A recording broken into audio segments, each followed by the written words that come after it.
Peace. Good evening. I'd like to welcome you back to another edition of the File Playland. As always, I'm your file player. Want to thank you guys for stepping into the File Playland with me.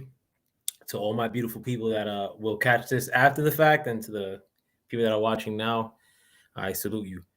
I am gonna have a guest coming through today. He's actually somebody I've built with before. But while I wait for him to come through, um, I'll just break down a little bit of the fight from last night, and I'll cut it off. I mean, like, that fight wasn't as significant as is, so I could cut it off at any point without a problem and just have my guest come through. But as far as the fight yesterday, I mean, I predicted that Kell Brook would beat Amir Khan. Didn't think it would happen in that fashion. I mean, in the lead up to all this, like, I saw a lot of like tentativeness from like Amir Khan, like as if he kind of like didn't want the fight, and like overall, like through that rivalry, like as far as them beefing through the internet and whatnot, it just seemed like Amir Khan was the one that was always kind of like evading the fight. I mean, he would kind of like play it off as if it was like an A-side politic thing, but I mean, he just seemed to have never wanted the fight. And I honestly thought that Kell Brook was wrong. Like, his style was like all wrong for Amir Khan, and it kind of showed last night. I mean, it looked like Kell Brook didn't lose much from his last fight. I mean, you could argue that he looked better than when he fought Bud Crawford. He did look in really good shape. I thought leading up to the fight, like in the weigh-in, Amir Khan didn't look so straight.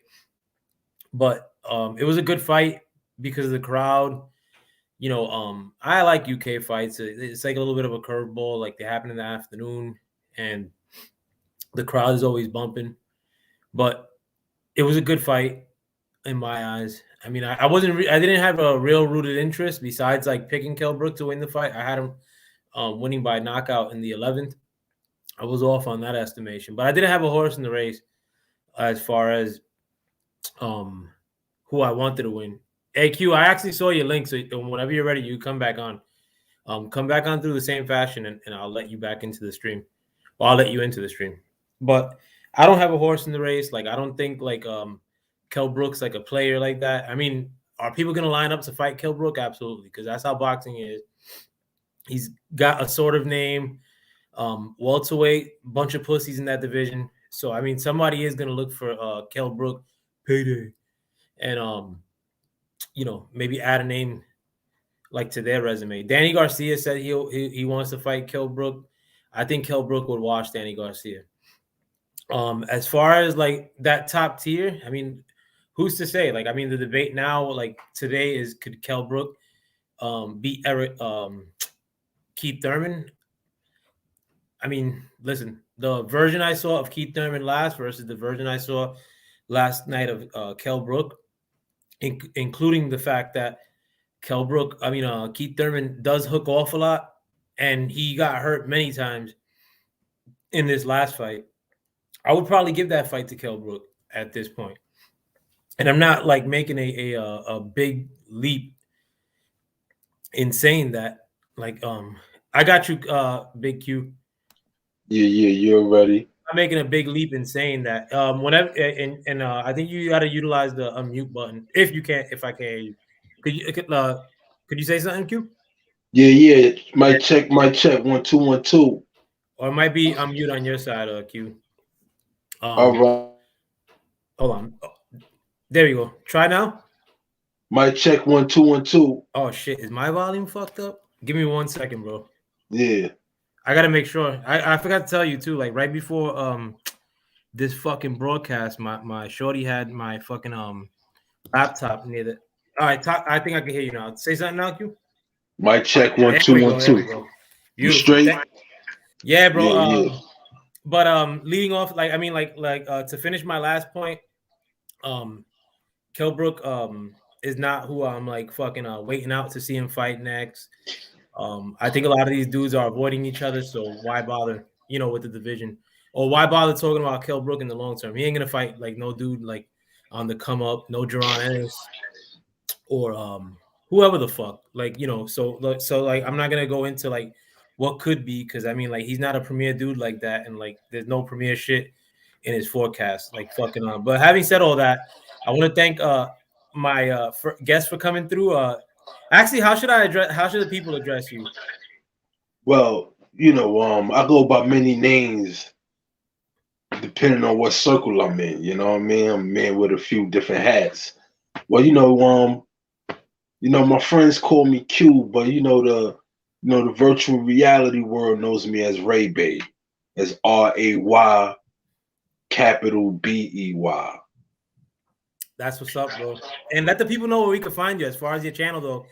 Oh yes, indeed, yes, Yeah, and you do, indeed. and he has a very good foot as far as the street culture and as far as man advice, and a lot of y'all may need that like many times, or look at the wrong people online as to who to aspire to or who to take advice from. But if you could, Q, let us know where we could find you too, as far as your channel and your multimedia. Yeah, for sure, for certain. Well, ultimately, you can check me out on YouTube, Arts, Beats, and Culture, Art, Beats, and Culture, and on the gram, I have at DBIC underscore BRAND, at DBIC underscore brand. Now, as far as like, do you pronounce that DBIC or is that DBIC, just like the oh, wrestler, just that's like the what's up. wrestler back in the days, Ted DiBiase. Could you let the people know a little bit about the DBIC, like your project and whatnot, and your cologne and what, like all the things you're working on and working on in the future? Yeah, yes, indeed.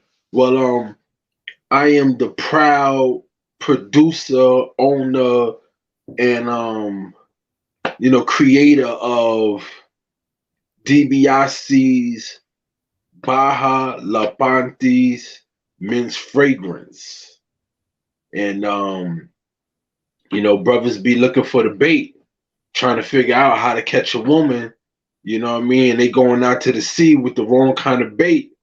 You know what I'm saying? So I just laced them up with a little bit of game and created this cologne called Baja La Panties.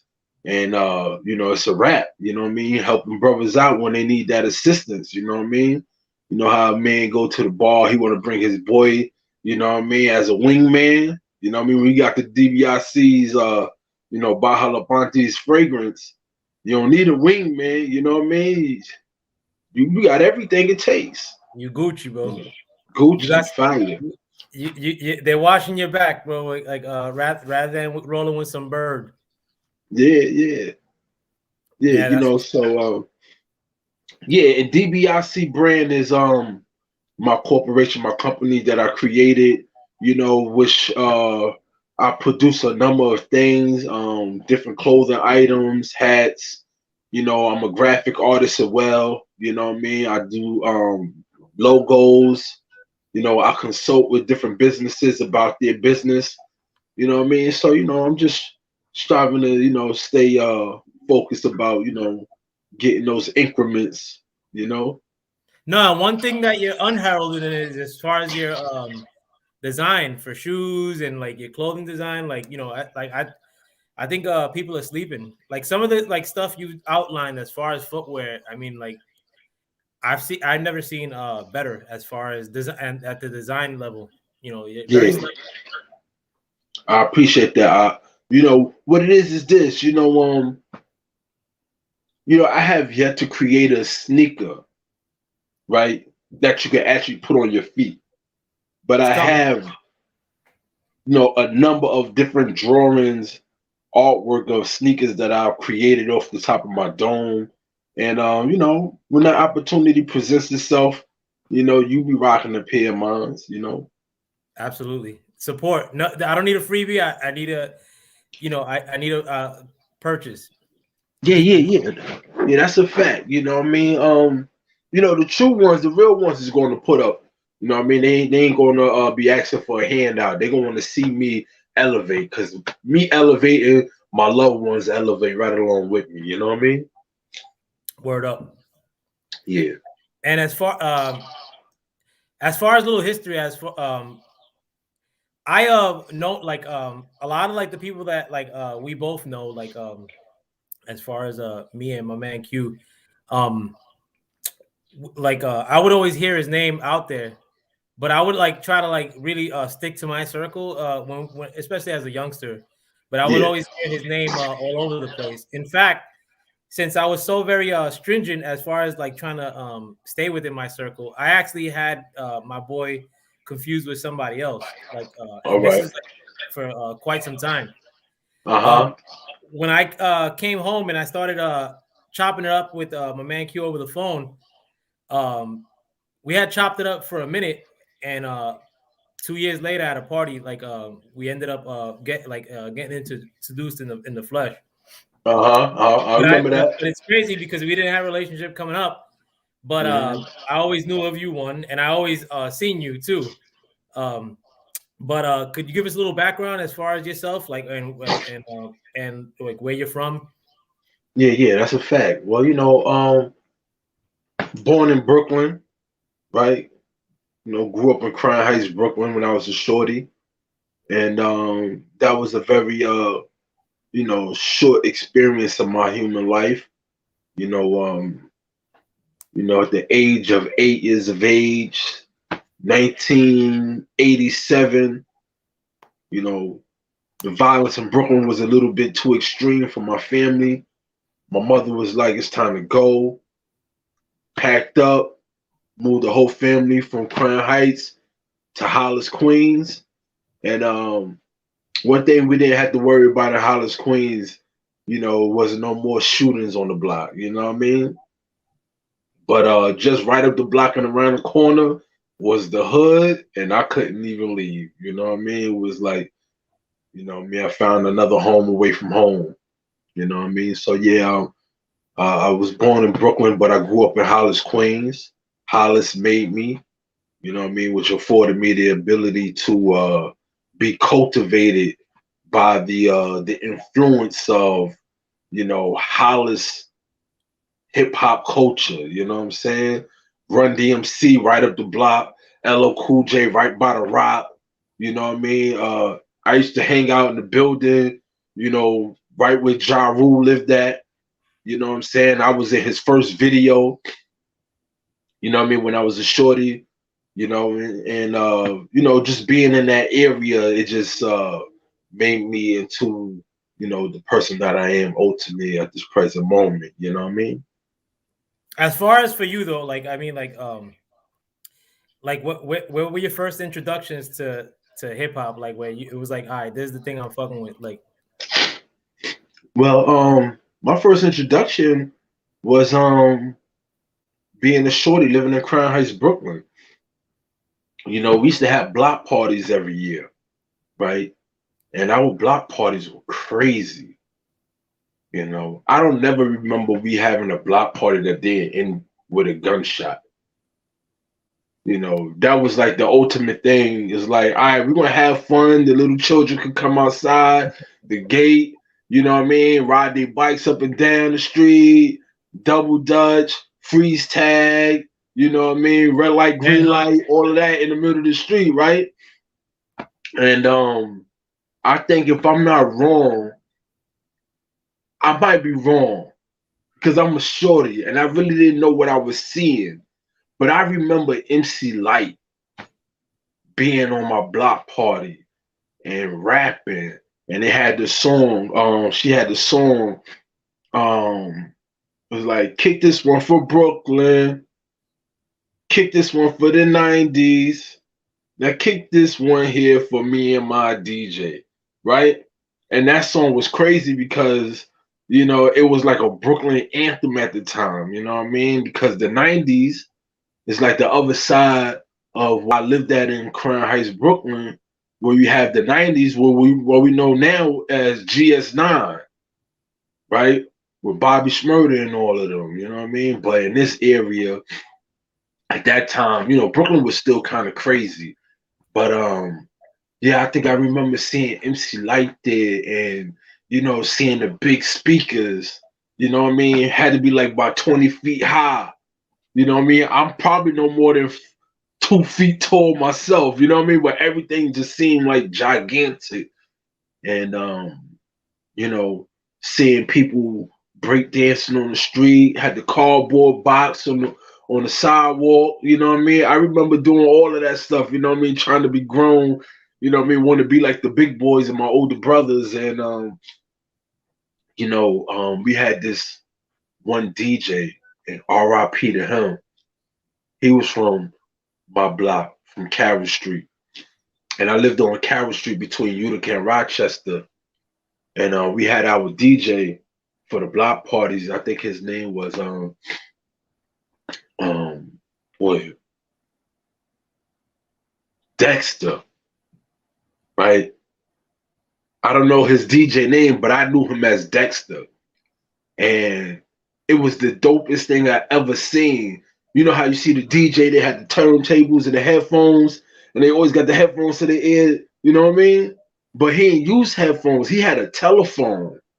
Yeah. He had a red telephone to his ear. I just thought that was the illest thing ever. I never seen nobody do that again. That was the first and last time I ever seen a DJ use, a telephone for the headphones while he was DJ mixing and all of that. So, yeah, that was my introduction to hip hop. You know what I mean? Just living in Crown Heights, Brooklyn, and being a part of those block parties. You know what I mean? And ultimately, if you're from New York City, we all been touched with, Video Music Box. You know what I'm saying? So yeah, I remember Video Music Box since I was a little shorty. Yeah, word up. Yeah, I used to run home and watch that, and I don't know if what came on before or after. I would watch. I don't know if you remember the show called The Bloodhound Gang. Nah, I don't remember that. It was on PBS, bro. I like all right, all right. I used to always hate Channel 13, right? Huh? That was Channel 13, right? Yeah, on 13. Like I get home and watch Video Music Box and Bloodhound Gang. I mean, the Bloodhound Gang. It was it was like a kid show though, like fucking But that was early on though, man. Like I mean, like dope music as far as like, all right, these are the artists that like are closest to what I look like, and like how these are the artists that like if I showed up dressed the way they dressed, like I'd be considered cool. It was always hip hop, in spite of the fact that everybody around me was straight up like Spanish, like Spanish. My dad, speaks some English and Spanish, but Video Music Box did mold a lot of that though. If you think about it, for New Yorkers. Yeah, indeed. Video Music Box taught us. It didn't tell us, but it taught us what hip hop was, what it was, what it looked like, what we were supposed to be doing. You know what I mean? What was fly, what wasn't fly. You know what I'm saying? It was my introduction, like one of my greatest hip hop experiences when it comes to music. One of them.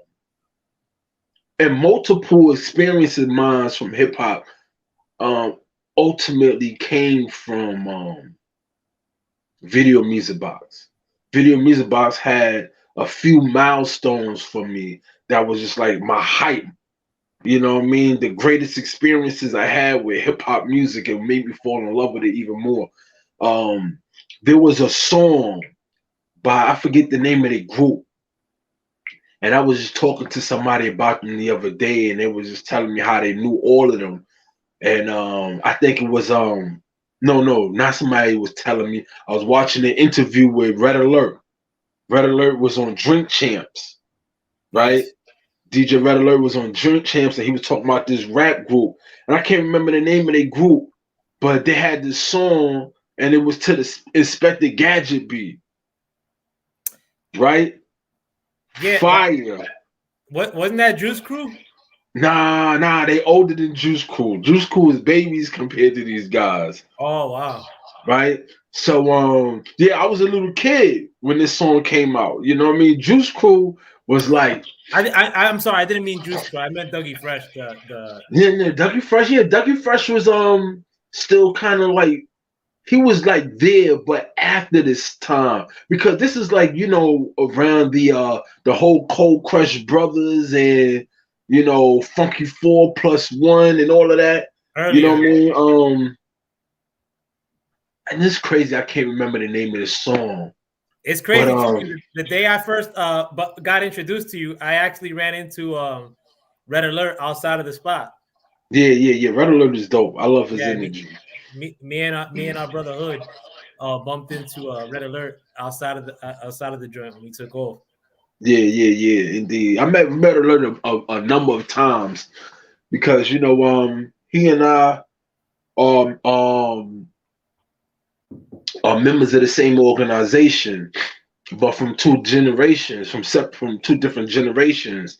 But yeah, his influence in hip hop is so paramount, and I didn't even know it was that deep until I seen his interview on Drink Champs with Nori, and it was just like, wow, if it wasn't for Red Alert, we wouldn't have what we have today. You know what I'm Probably saying? not, bro. I gotta watch that interview too.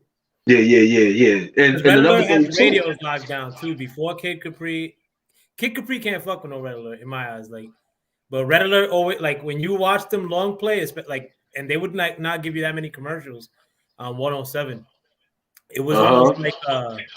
like a DJ set. Like it would just go song to song to song to song, and Red Alert would Yeah. interlude here and there.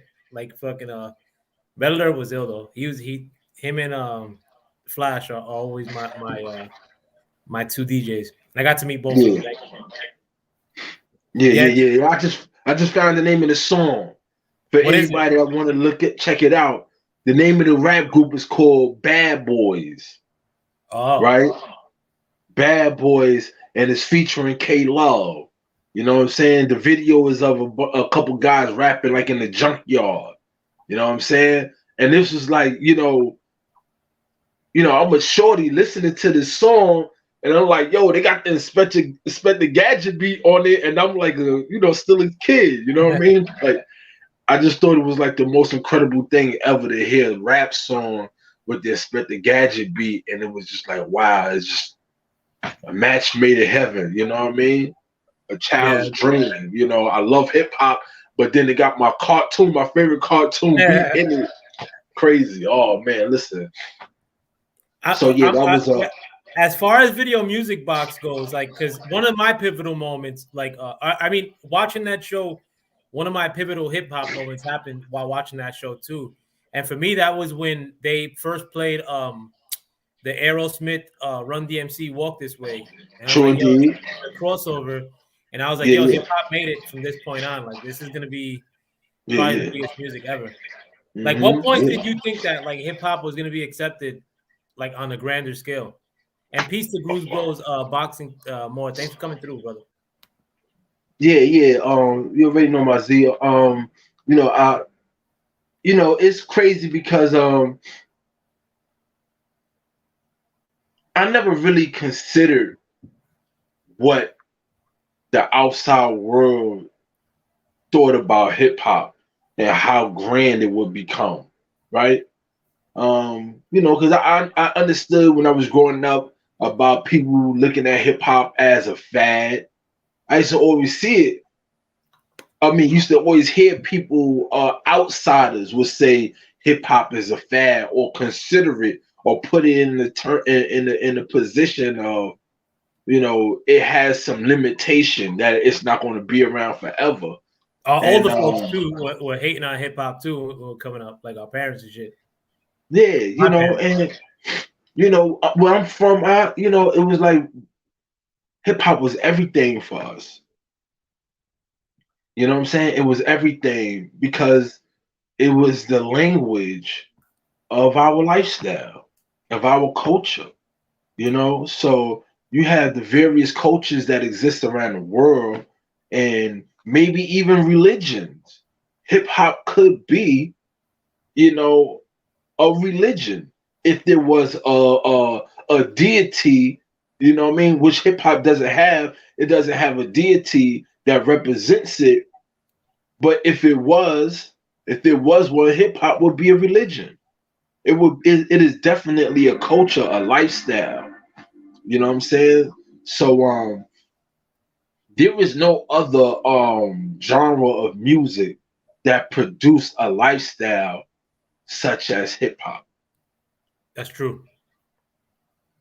And I think since hip hop's been like hip hop's had a longer run on top than any other genre of music, if you think about it. Yeah. Like they're way more popular than rock now, and it's had a longer run at the top, uncontested, than any other genre. I don't see no other genre backing it off, electronic, anything. Not at all. Not at all. And respect to all the other genres that exist. But you know, I wasn't checking for none of that. You know, when I was growing up, you know, I used to hear all the Earth, Wind and Fire, the Delphonics, you know, stylistics and all of that, because you know I had older brothers and they were players, you know what I mean, and that was just the music that they wanted to hear. So I grew up loving that too, you know what I'm saying, and you know, the Isley brothers, and you know, what's brother name that uh, uh, Al Green, you know what I mean, Curtis Mayfield, all that was dope. You know what I mean? Because it was like the music, it was just like so organic and natural to me. It was like you can't hate it, you know what I mean? Because it's like it just spoke to the soul, you know what I'm saying? So embracing hip hop coming along, you know, they sample the same beats to the music that I was listening to before there was such a thing as hip hop, you know, in my world, you know what I mean? So yeah, I mean, and for New Yorkers too, like or our era at least, like we went from like seeing hip hop grow from a baby, yeah, and then kind of like following it up with reggae, like because everybody in New York at one point fucked the dance hall reggae, like of course, yeah. every party. Yeah. I don't care if you were Spanish dudes didn't know the Mhm. words, but like that shit just bumped. Like it was every summer, reggae dominated just as much as hip hop. Like Yeah, for certain. It sure did. And you know, it was just like, you know, for instance, I lived in Hollis, Queens. Majority of the people that lived on my block were Guyanese and Trinidadian.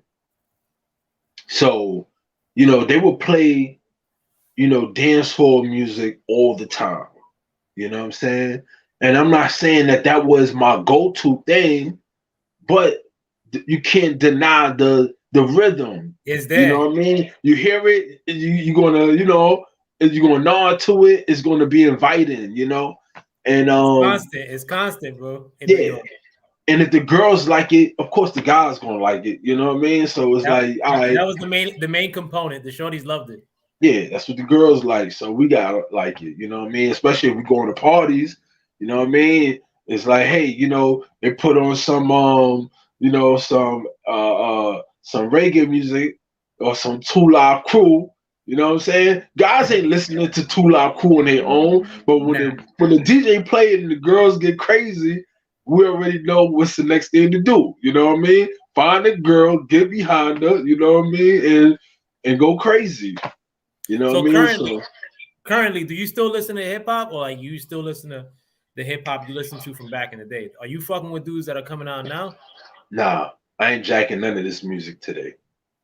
You know, from time to time, I might like to listen to uh maybe a West Coast artist from out of Cali. You know,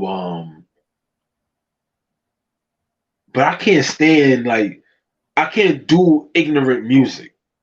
The whole drill thing is like the education level, the comprehension of of the English language is so terrible.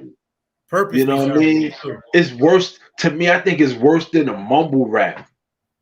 You know what I Hell mean? yeah, bro.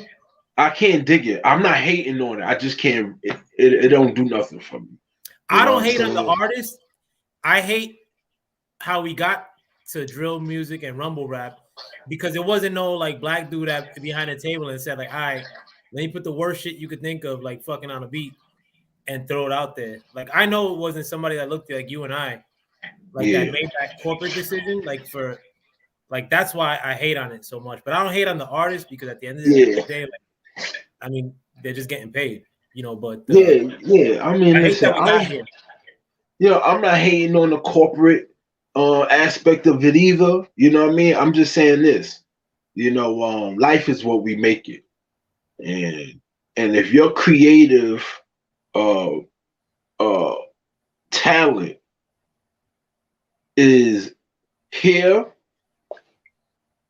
and not here, I think any artist supposed to always be trying to elevate themselves, take it to the next level. And New York just lost its ability to, be a trendsetter. You know what I'm True. saying? So instead of setting the tone, we following what other people doing. You know what I'm saying? So Q, if you could, as far as your beliefs, like spiritually and whatnot, could you let the people like break down some of that as well? Like, because I gotta use the facilities. Like, while I do that though, I'm gonna still listen though, because I got the TV playing too. But could you yeah, let the yeah, people yeah, know yeah. like your beliefs as far as if you're okay with that? I don't have no problem with that. That's all right. All right, I'm Yeah, gonna take off, but let the people know what's up. I'm gonna hit mute too. yeah, yeah. Well, for the most part, you know, when I was a young man, I was extremely anti-religion, and I was anti-religious and anti-religion because of the inconsistencies that I experienced in my home, and going to church, and it wasn't fulfilling. So I think it was my seventh grade teacher, Miss Lee, social studies teacher. She took my whole class to go see the movie Malcolm X, Okay. and when I seen the movie Malcolm X, I knew who Malcolm X was, right? But I didn't really know the story of Malcolm X. And when I watched the movie, it exposed me to things that I already had in my mind, but it was just highlighted. So the scene in the movie Malcolm X where he was in prison and he asked the priest about the image of Jesus and then made reference to a scripture in the Bible as far as Jesus's description. And it was just like a aha moment. You know what I mean? Like the light went off of my head. Like, yeah, answer that question. If the Bible says this, then what's up with that painting on the wall? You know what I'm saying? So you know,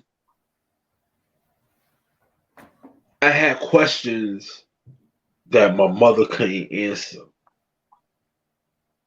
I had questions that the church couldn't answer for me. And I was a young man being rebellious, you know what I mean? I'm like Malcolm X stood for something that nobody in my family stood for. So I'm just like, yo, how is it that you have a man like Malcolm X, but nobody I know is trying to be like Malcolm X? What happened? Right? So with that dissatisfaction, I was just open minded to the various things that existed, that I could have access to, tap into, to open my mind to the possibilities. And I was a young man. I think I was in maybe the eighth or ninth grade, and I got my hands on 120 lessons, the 5% lessons, and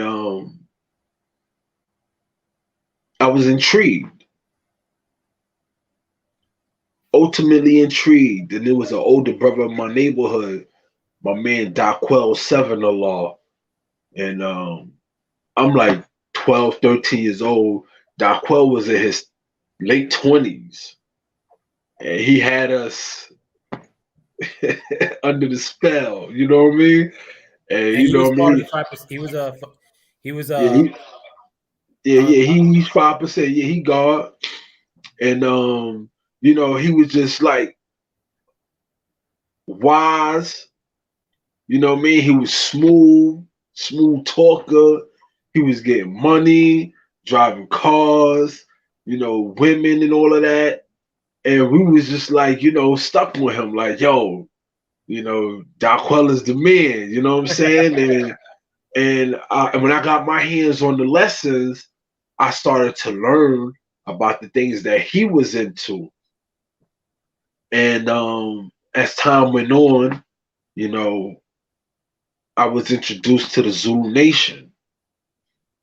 And I thought the Zulu Nation was perfect for me because in the 5% Nation of Gods and Earths, as far as their line of, the men that they honor, ultimately you have the founder of the 5% Nation of Gods and Earth, which is Clarence 13X, who is called Allah or the Father, affectionately by members of the 5% Nation of Gods and Earths. And then you had Elijah Muhammad, right? And above Elijah Muhammad, you have Master Farad Muhammad. And Master Farad Muhammad had the phenotype of a man that could pass for a pale skinned European. And my spirit, rejecting the pale skinned image of Jesus, wouldn't allow me to accept the idea of for Master Farad Muhammad being Allah. I couldn't accept that.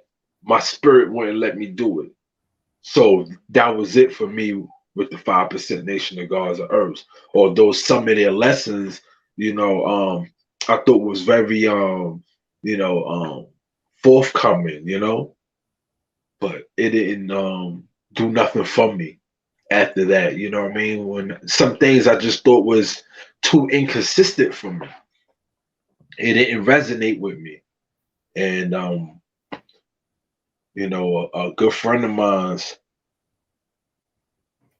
that I grew up with from elementary school, he went to John Brown High School in Queens, and he was like, "Yo, this mad Zulus in my school." I was like, "Word." And right around that time, I was watching on Video Music Box. They were celebrating the anniversary to the Zulu Nation.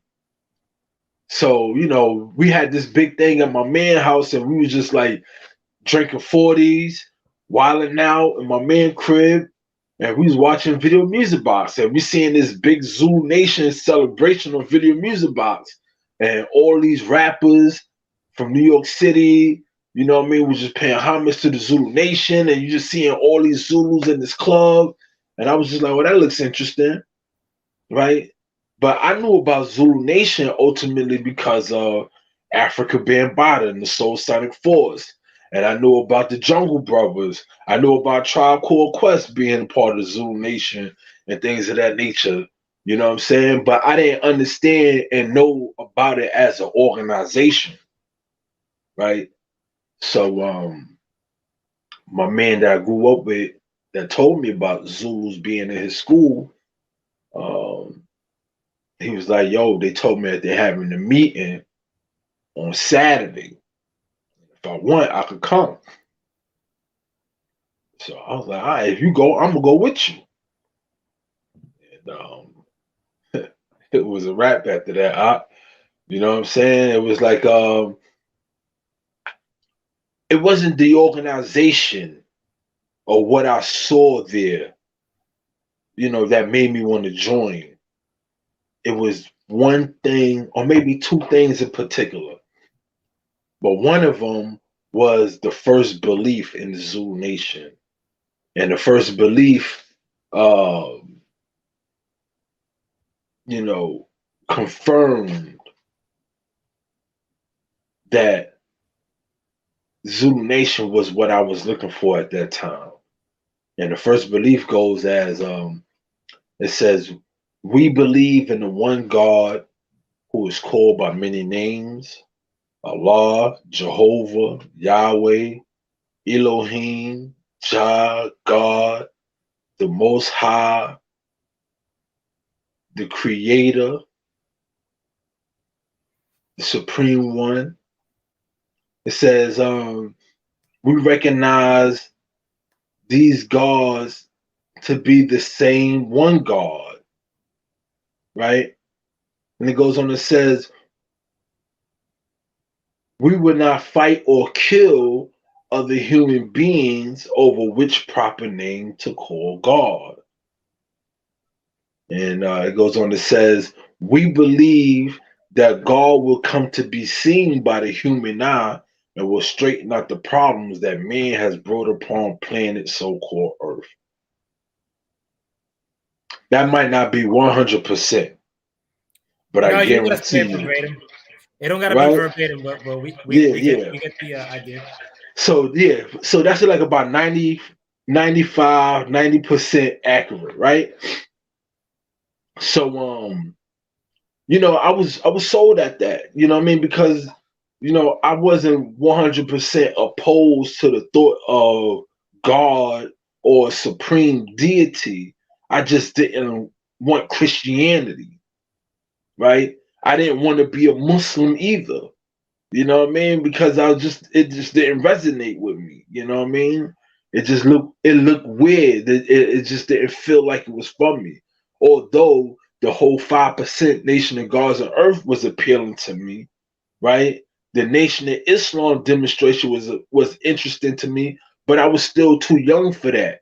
And the 5% was like the access to the supreme wisdom of Elijah Muhammad, as being a young man. But it was just like the 5% was too it just didn't have any organizational structure that I was looking for. Yeah, You know you what I'm couldn't go saying? anywhere and like bump into them. It was like more of like a random thing in New York, or Yeah, unless you were up top. yeah and no, right? That little Because spot in 125th though, did you ever go in there? Like, remember when they yeah, had? yeah. I I never never went been in there. inside the law school of Mecca. I never walked inside of it because I never been a member of it. So it was no reason for me to go in there. You know what I mean? But I passed by it a million times.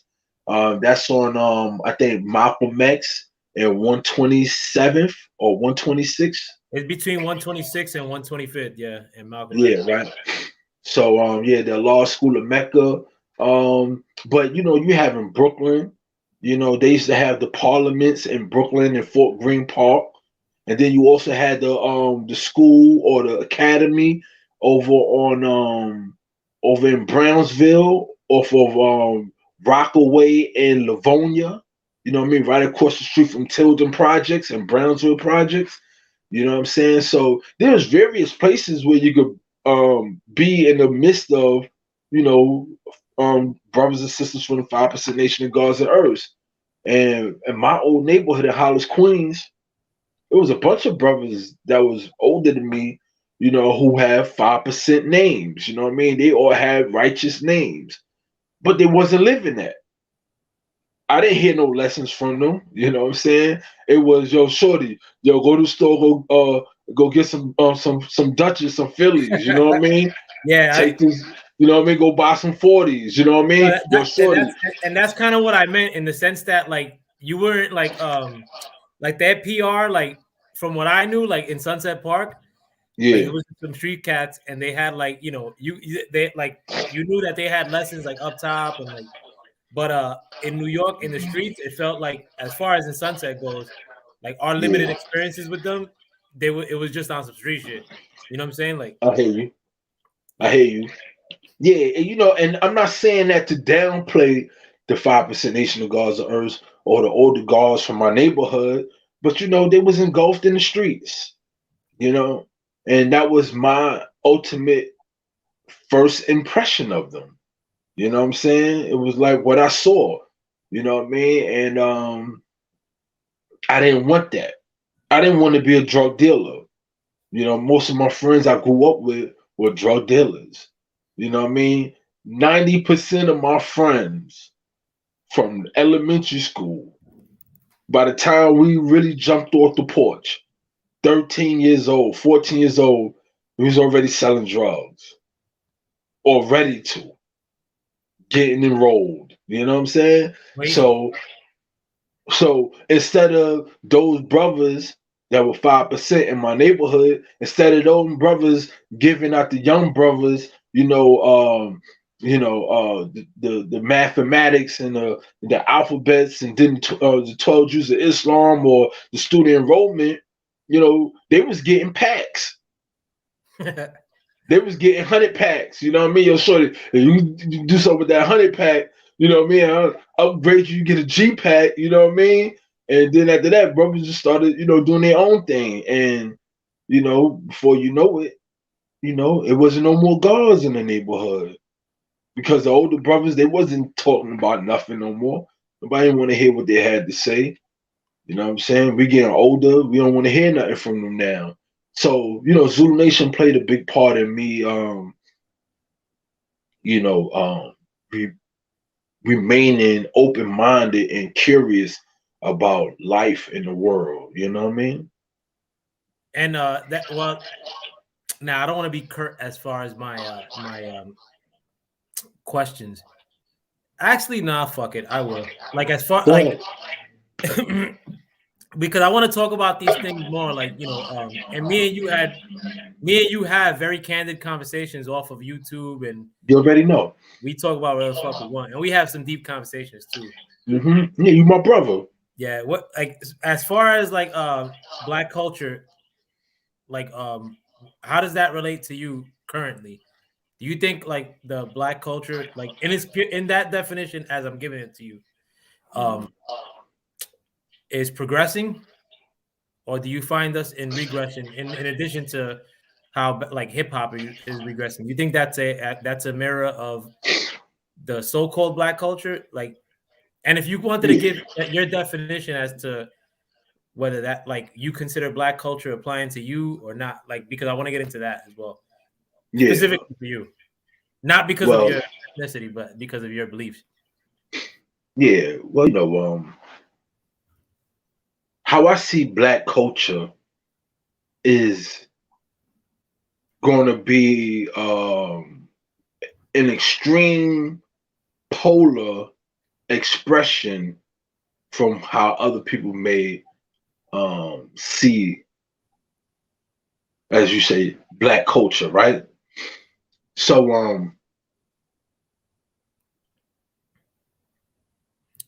for the record, Black culture is slave culture. We don't put no sugar on it. Black Please culture don't. is slave culture. Is hip hop Black culture? No, because Black culture is not necessarily hip hop, and hip hop is not necessarily Black culture, right? I mean, honestly, in my eyes, as far as like what you just said, Yeah. I could make an argument that like as far as being more of a detriment, like in my eyes, it's almost on par. Like with I would pick like hip hop or like us like pulling into like what we think should be Black culture or like defining ourselves as that. Mm-hmm. And I know you feel some of those ways as well. The terminology at its core too. You know what I'm saying? Like as far as calling ourselves like Black, like could you could you expound upon that if you could? Yeah. Well, I did a video recently talking about being a ruler, right? And when you are a ruler of your own destiny, and there's a term that represents that, which is called self-determination, right? When you have self-determination, when you are the ruler of your own destiny, no interference from any outsiders, right? You, your own self, you say, hey, I have this determination that supersedes anybody else's thoughts. And I'm going to go from point A to point Z without any interference. It's not easy to have self-determination when you live amongst a bunch of people who have been predisposed to limitation, right? So, but when one comes to the consciousness that they are self-determined, they start to make up their own world. They start to go by their own rules, right? They become renegades. That's the song by Bambaataa and the Soul Sound of Funk, Renegades of Funk. And in the song, they would talk about all these different type of renegades. You know what I mean? People who went against the norm to change their conditions, you know, and not just for themselves, but for the collective. So when you change your mind state from a slave consciousness to a God consciousness, you be able to become a creator. Your imagination opens up, and therefore you can express yourself differently from others who have a limited imagination. But whenever they think about something, they have to get permission to speak on it. You know, they had to get permission to express it. But one who is free, one who is God in their mind, their God consciousness, you know, they're not looking for permission to be. You know, it is what it is. So when you are in the God consciousness and you are a creator and you start to make things, the next thing after you make something comes what? A name, right? I make a drawing, right? And I got to give this drawing a name. I design a car, I give it a name, right? Design a house, you give it a name. Make a boat, you give it a name. You make a child, you give it a name, right? So when you allow yourself to be named by someone else that does not look like you, you are saying that you are not the master of your destiny, the ruler of your destiny, that someone else actually is. See, a child doesn't just make up their own name because they are subjugated by their parents, right? The parents are their rulers until they become of age to rule their own destiny. So the parents say, hey, I'm the mother, I'm the father, we're going to come together and we're going to make this child, and this is the attribute of the child. This is the name that we give to this child. This child belongs to us. We have, you know, responsibility over this child. This child belongs to us. This is our property, right? And we have to cultivate it. We have to nourish the child. You know what I mean? Give it everything necessary for it to bloom and blossom until an adult, right?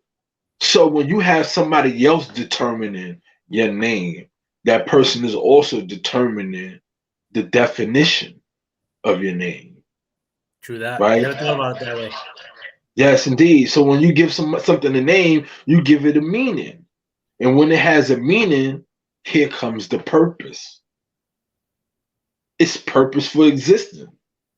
You know what I'm saying? So, you know, one makes a ladder and it gives it a name, and now the ladder has a purpose, right? And you say, all right, I can climb up and down and reach things that I couldn't reach, you know, without the ladder. The ladder has a purpose, right? The creator gave the ladder a purpose, right? The creator also gave the ladder the name. So when so-called black people allow someone else to create a name for them, you know, they have submitted to the idea and of someone else, and at the same time abandoning the idea of their own people. Needless to makes sense. say, like just so that people can know, you wouldn't catch yourself identifying yourself as black in No, 2020, I don't subscribe to that. I don't and it's subscribe to not being called a black. West Indian I, thing, or you're not West. Like, I never asked if you're no, West Indian, I don't but subscribe to that either. I'm not a West Indian either. I'm not an African American. I'm not colored. I'm not black. I'm not a Negro. I'm not a my nigga. None of those things. do you You think, know, as far as with the flavor of the week, or I mean, the flavor of the time that we're in now, like, because I see a lot of people now retitling themselves from black to African descendants of slaves. Do you think that yeah. that's I a mean, step up in name, or yeah. you think that's a degradation in name This or title? this is still another slave consciousness. So Do you mind if you I are if I step off 1 second? Could you cook on that though? yeah, African descendant of slaves. You know, you know, first and foremost, the word slave,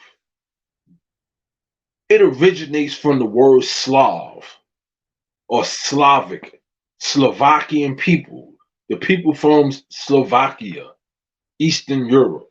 That's where the word slave come from. So for one to be a descendant of an African descendant of slaves is falsehood. That's impossible. It's impossible to be African and a descendant of the Slavic people. You know what I'm saying? So when we understand names, right, when one has the power to create, he also has the power to name, to define, and give it a purpose.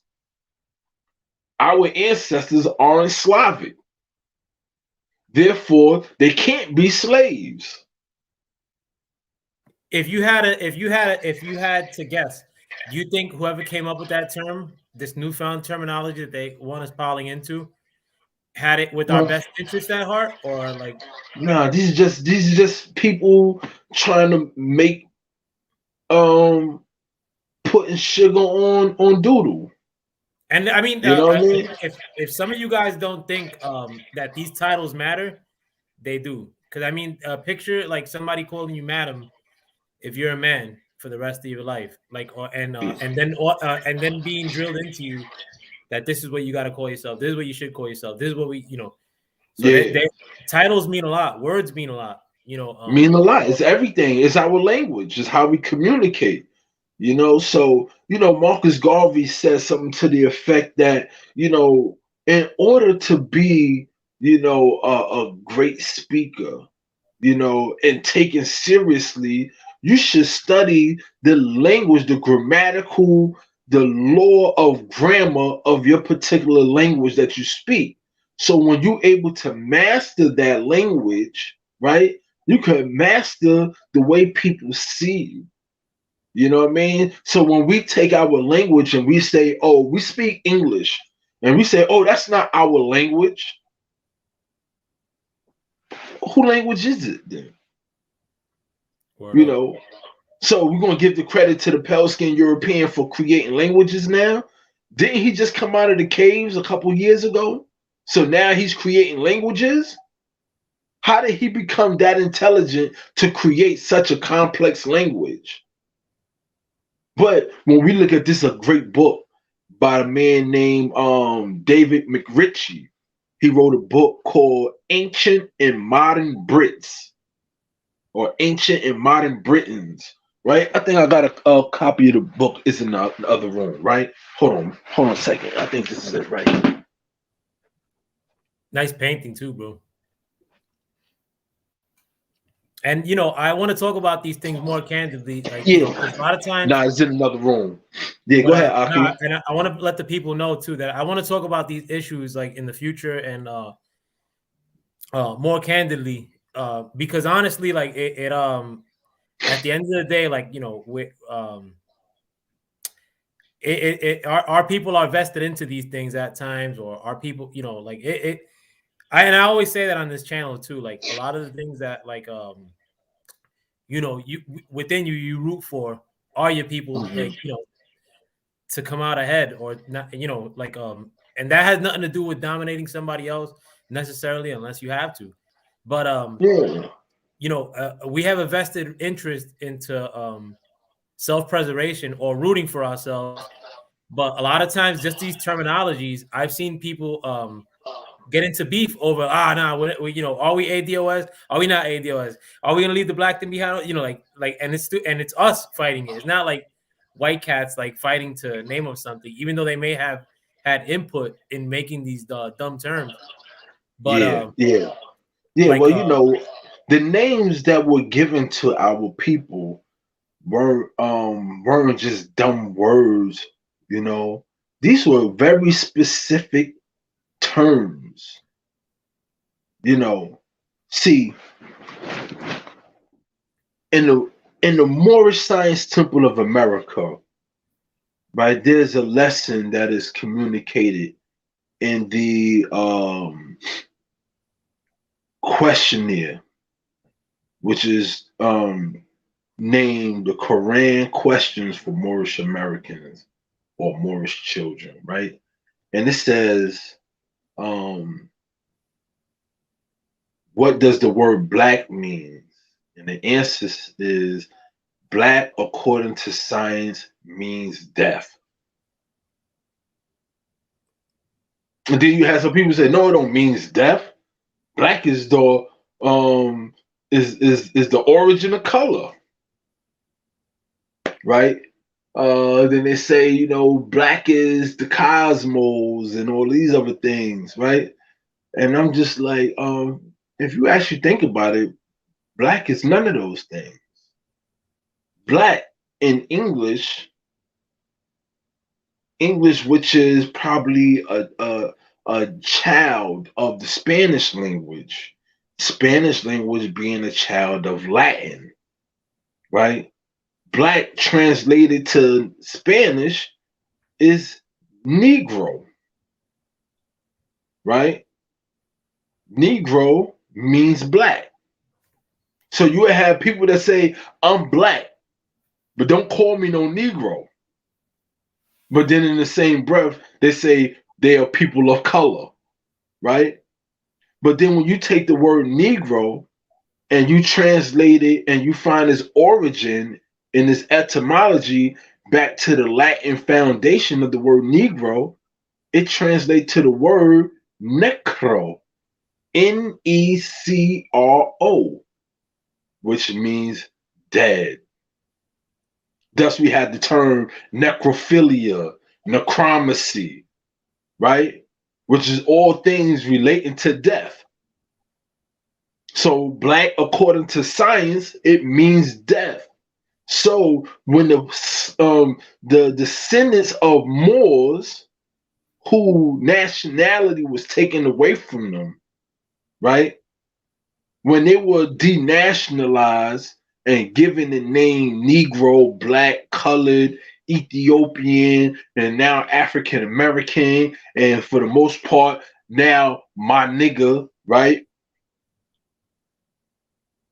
It was extremely specific because now you have the true and living Moorish nation now belittled and, you know, diluted to a name that associates with being dead, no longer alive, dead in the eyes of law, having no rights, right? Undesirable people. So, you know, the European was very specific about when he gave that name to our people. But guess what? We accepted it because when he said the name, we answered. we ride for it Just too, like, to some yeah, extent. just like, and then you would have other people who had similar situations who would say, "Oh no, I ain't black. I'm Dominican. All right, I ain't black. I'm Puerto Rican, right? Oh, I ain't black. I'm Trinidadian. All of those are slave names. Why are they slave names? Because those are all names that was given to a people by somebody else. Definitely. Your forefathers didn't call themselves Dominicans. They didn't call themselves Puerto Ricans. They didn't call themselves Trinidadians. They didn't call themselves Jamaican. They didn't call themselves Haitians. Right? All of these names were names that were introduced to our people when the colonists interacted with them. So they had to let go what was initially theirs, right, in order to accept something brand new. That's participation. You know, and to anybody that disputes the notion that you just described, it's happening right now. I mean, like it's happening right now where like so-called like black people are being termed something else by academia. And a lot of people think that these are these academics that have our best interests in mind when I mean you should debate anything. You should question Yeah. everything. Like why are we all of a sudden get going through A new another name name change, change? right? But you know what though? I tell you this. In the Moorish Science Temple of America, another thing that we are taught. In all the world, there are two things. The one is truth and the other is falsehood, right? And falsehood is that which seems to be. And it talked about truth. It says truth is the only thing that changes not. It was, it is, and evermore will be the truth. 1 + 1 will always remain and equal to the number 2. I don't care how you feel. You woke up on the wrong side of the bed. You ain't drink no coffee. Your man slapped fire out of you. You know what I mean? Your girl, you caught your girl cheating. We don't care how you feel. That which is the truth will always be the truth. There's no way in the world that you can have your truth and I can have my truth and they be opposed to one another and still remain the truth. The truth is the truth, whether we like it or not. So it's a name of a people should never change, right? Chinese people been Chinese for over almost 10,000 years now, right? So you have the various nations that exist today in Africa. Ghana, Nigeria, Liberia, Liberia. All of these are new nations. Morocco, Even that Morocco that's there today is new. It's not the brand old new. Morocco. It's not the old Morocco. Because the old Morocco, right, the original Morocco was under the rulership and leadership of a sultan. There's a monarchy there today. Monarchy deals with Christianity, Mm, I didn't know not that. a sultanate. They have a king. Oh, that makes Morocco has sense. a king, doesn't have a sultan. Even till this day, like Yeah, they have a king in Morocco, not a sultan. I had heard a rumor that there was a long running sultan, like kind of like on the low, like as it like kind of like alluding to it, like almost like as you hear a rumor of like a black pope. You know what I'm saying? Like Yeah, where it's like a long running thing. That was like a I don't know where I heard that though, uh, but I don't know the about that. no, and I think the last nation that was added, like or the last created nation was actually in Africa. So like it might be east or west, some shit like of an Mm-hmm. old nation. But you're actually Mm-hmm. right though. And now like those people and their kids, if they don't if they screw around, they're gonna be known by that new nation's name in perpetuity. Yeah, indeed, indeed. And then now that their posterity, their children are going to carry on a continuation of a slave culture, a culture that came forth from slavery.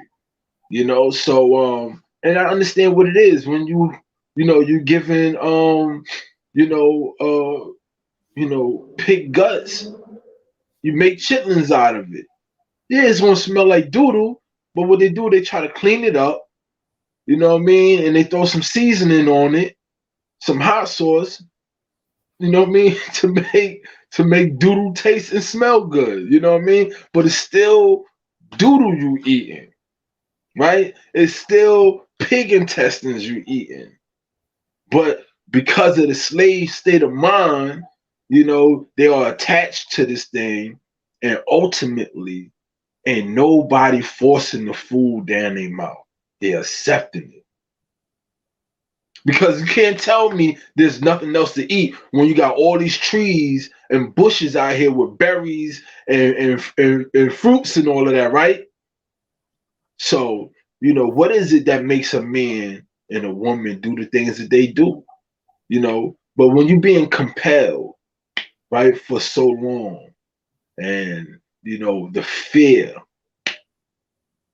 it's the fear that's ultimate, because you see those like Malcolm X, right?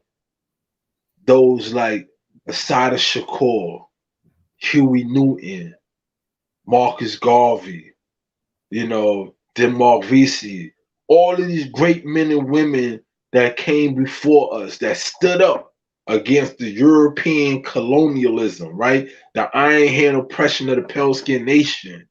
Many of them met their demise. So what happened is this: those who are still capitulated, right? Compelled, they have no interest in, you know, going against the grain because they are afraid to die. They're afraid of the same experience that the ones before us have experienced. And they say, hey, you know, even though this life ain't much, I still want it. You So know you what I think that mean? resonates today too, like down the like Yeah, as of far as course. Of course. Of course. You know, you know, you don't have um ingenuity in the so-called black community. You don't have ingenuity in the so-called Puerto Rican community, in the so-called Dominican community, right? Amongst Haitians, amongst Jamaicans. There's no ingenuity. There's no enlightenment. You know, these people might not necessarily be poor financially, but they are definitely poor mentally, right? So they say that the black woman, the so-called black woman, is the most educated here in America. I mean, monkeys could be educated, right? They send monkeys to space supposedly. But what are they creating with those PhDs, those master degrees, those bachelors, those associate degrees? What are jobs they at creating? jobs at the DMV Yeah, and, jobs at the DMV. Yeah, and holding right. off having kids Yeah, like human fucking resources and all that, right? and Yeah, holding off having kids or not raising kids like for that crummy ass job.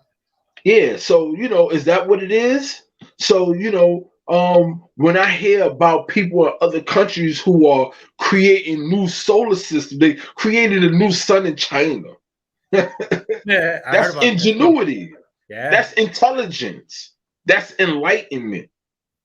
But you You know what it know, is though too, with that ingenuity, and it probably like and it directly relates to that sun invention in China. A lot of it has to do with self-preservation. We don't take a vested interest in our self-preservation a lot of yeah, times. because you know why? Because our people don't even think they're free. They don't have there's no need for self-preservation to preserve what? That's true. You know, they still waiting for somebody to come out of the sky to change their condition. You know, so you have a man by the name of Amos Wilson.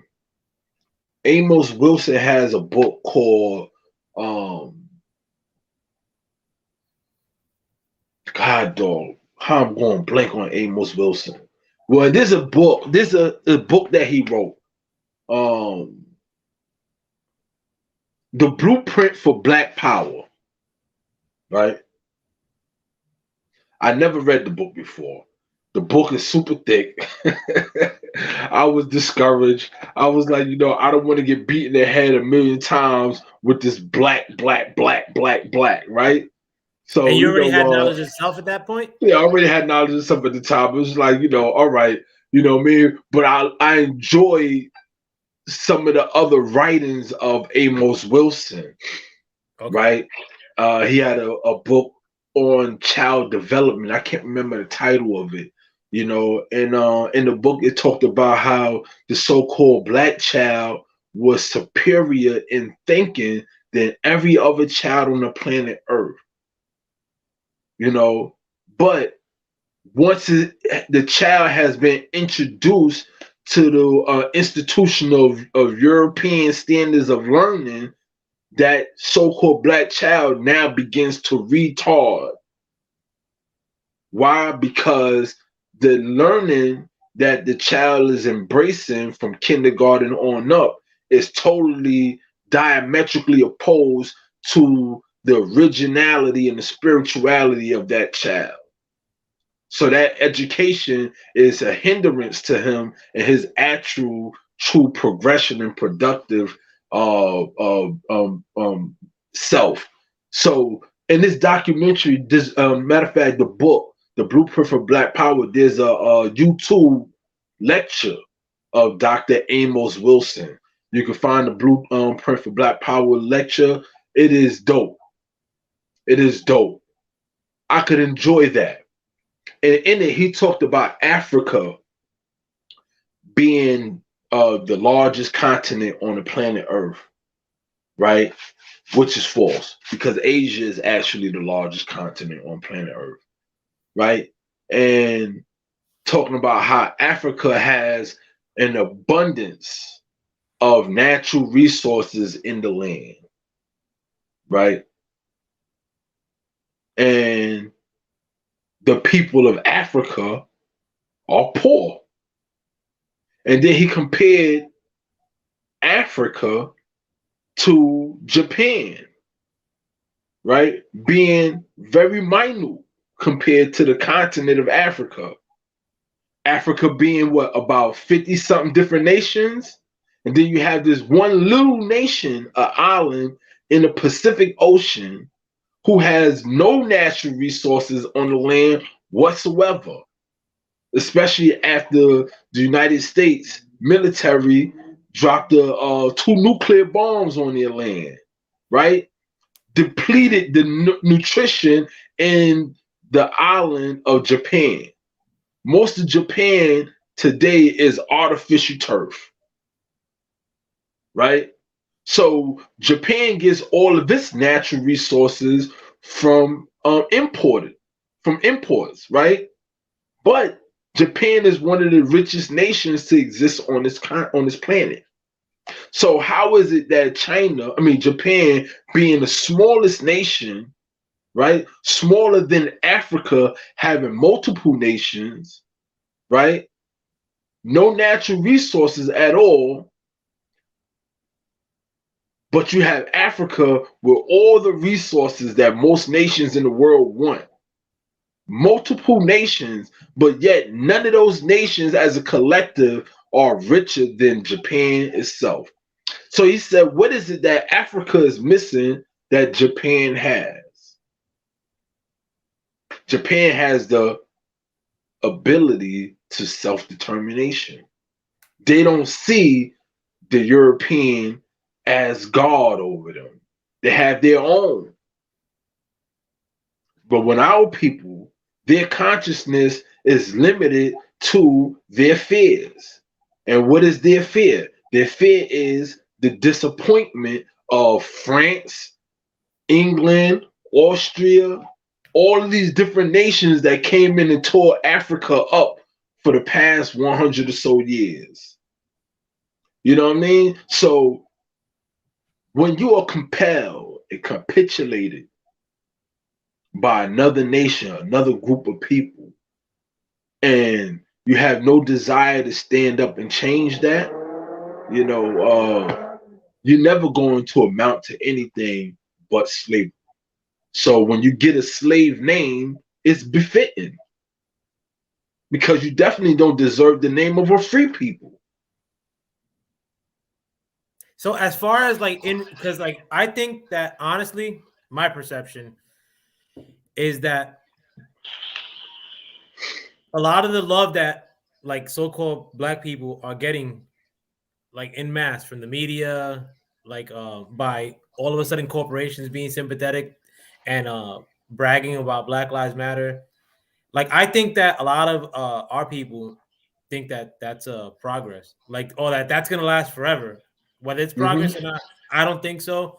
But I think that we think that in a sense that we're gonna get this. Oh well, we hurt you and we're sorry kind of attitude from people that you're also arguing have hated you for your whole life. Like I think we're lacking either way. You know what I'm saying? Yeah. But what do you take of like a lot of these like a lot of people that we're gaining traction to a degree? I don't think we're gaining traction. I think we're actually Oh losing nah, traction. it's all an illusion. They'll raise you up and tear you down in the same breath. So one of the things I remember hearing growing up, about J. Edgar Hoover, and he talked about not allowing there to ever be a black messiah amongst us again, right? J. Edgar Hoover was the director, the first director for the FBI, Federal Bureau of Investigations, right? And he, out of his mouth, said that he will not allow for a black messiah to rise among us. So if there is anybody who appears to be doing any type of leadership work amongst us, guess what? They ain't no messiah. And if they look like they're doing something, right? Believe me, there's some puppet strings somewhere hidden. You know what I'm saying? So I look for organic leadership. Organic leadership, they're going to be 100% grassroots. And when they have any progress, get any traction on the ground, right? Guess what? They're going to be targeted. They're going to have lots of opposition because it's organic. These are people that's now saying, hey, I think my condition can be changed, can be better.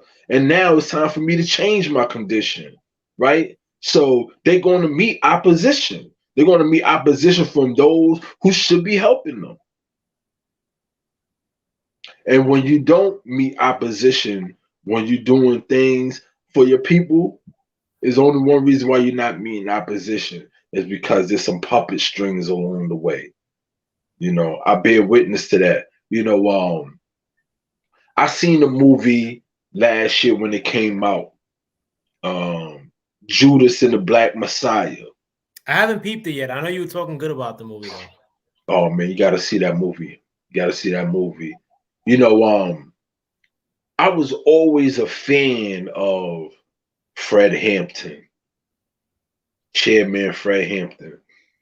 I was always a fan of him because I just knew that this man was every bit of a man that he thought in his mind. Fearless.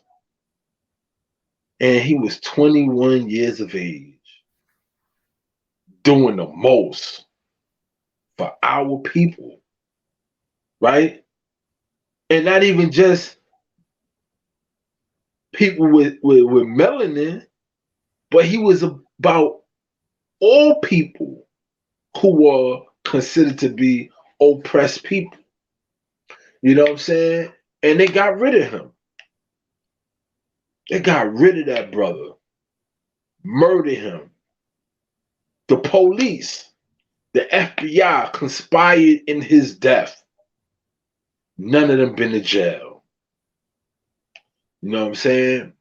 And when reading about the story when I was younger and kind of find out, I think his wife, his woman at the time, she was even shot up, if I'm not wrong, when they shot the house up, when the police raided his crib, right? And she was pregnant with his son. Fred Hampton Jr., chairman. You know what I'm saying? And I remember they had the second Million Youth March in New York City. That was hosted in Bed-Stuy, Brooklyn, right on Nostrand Avenue and Fulton Street. And me and some of the brothers from the Zoo Nation rolled up there. We got there kind of late. And when I was out there, I got the chance to meet Fred Hampton Jr. You know, took a couple pictures with the brother. And I was just like, yo, I'm over here shaking hands with Fred Hampton's son. He was there when they murdered his father. He was just in his mother's womb when it happened. You know what I'm saying? And when you think it's going well, you know, it might be too good to be true. You know what I'm saying?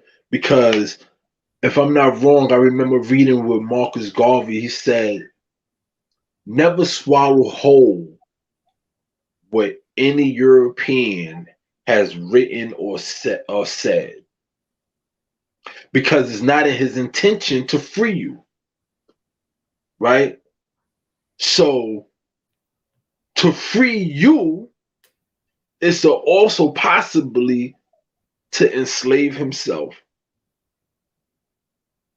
You're going to let go a lion in your home, you know what I'm saying? And then what? Be subjugated to the lion's jaw when he's ready to eat? Nah. You want to keep that lion compelled. Keep them in them chains. You know what I mean? So everything that has a beginning has an ending. And the European power here in America is very new. You know, all these stories about slavery and being subjugated to European powers here in America for 500 years, a lot of that is falsehood.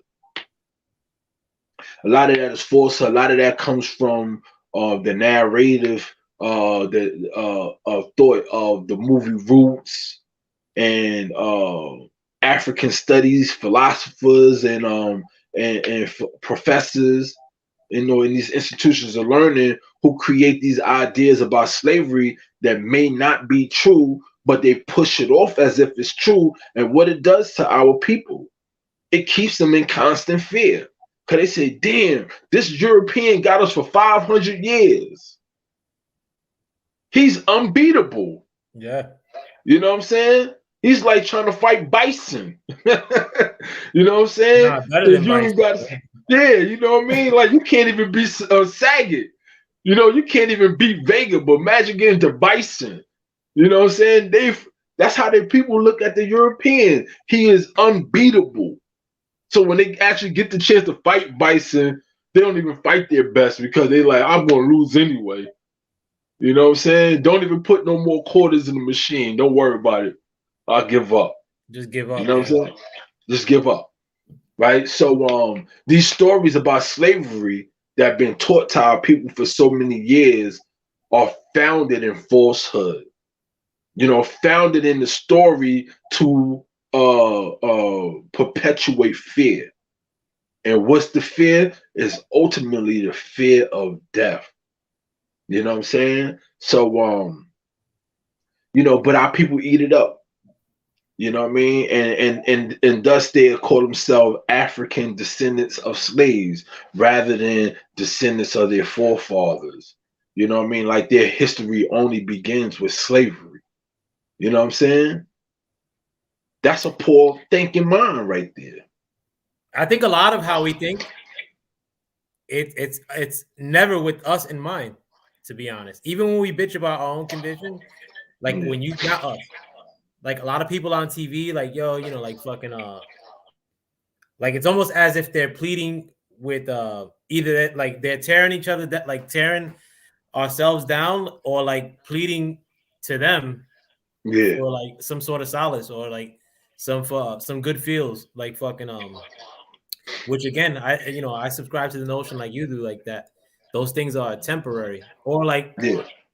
they're not even done with our best interest in mind. They're more of like a move, a tactical move. Like Yeah. and I do want to get into that like in a future episode too, as far as what you feel is the history of this country, like the history of our people, like how we relate to the history of this country. Because I think we should take a vested interest, like upon the land that we live in, not like try to beautify it or like or do things for brownie points. I just think that a lot of times we don't think of this as ours when It is. it is ours. You know what I'm saying? Like, You know, I used to embrace the idea about the back to Africa thought, right? Which probably had its foundation or definitely became popular with Marcus Garvey. Because he said if Europe is for Europeans, then Africa is for Africans, right? I think I remember reading that in the book, The Philosophies and Opinions of Marcus Garvey. And for a second in my life, not that long, I embraced and shared that same idea. Yeah, if Europe is for Europeans, then Africa must be for Africans.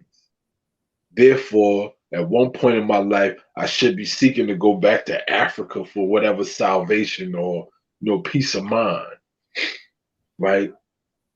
And then coming to the knowledge of Noble Drew Ali, the prophet, the founder of the Moorish Science Temple of America, he teaches us, that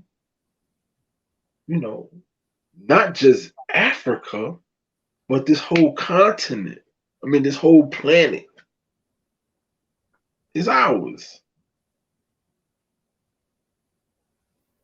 yeah, All of definitely. this. And I think it like just thinking that way, like changes everything, like in how Yeah, you conduct yourself. Like it's always a position. Even if you just tell yourself that that's what it is, yeah, like because it's it's just a yeah, good step off the riff. yeah, because you think about it like this. You got all these people that's complaining. You have the Jews complaining about Israel, and they saying that that's their home, and then you had the Palestinians saying, "Oh, it's their home." I mean, you're like, no, all of y'all lying. It ain't the home of neither one of y'all. It's ours. It belongs to the original man and his posterity, whoever benefits from that. You know what I'm saying? So there's not one part of the planet Earth that is not originally the original man. So everywhere you go on the planet Earth today, if you do the knowledge, we was already there.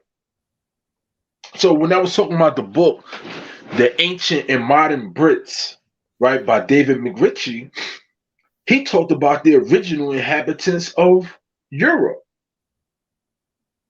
and what we know as England or Britain, right? And talk about those Britons, right? Or the British, which is a word that comes from the actual word brutish. And the brutish were dark-skinned people. They were Moors, the brutish Moors. You know what I'm saying?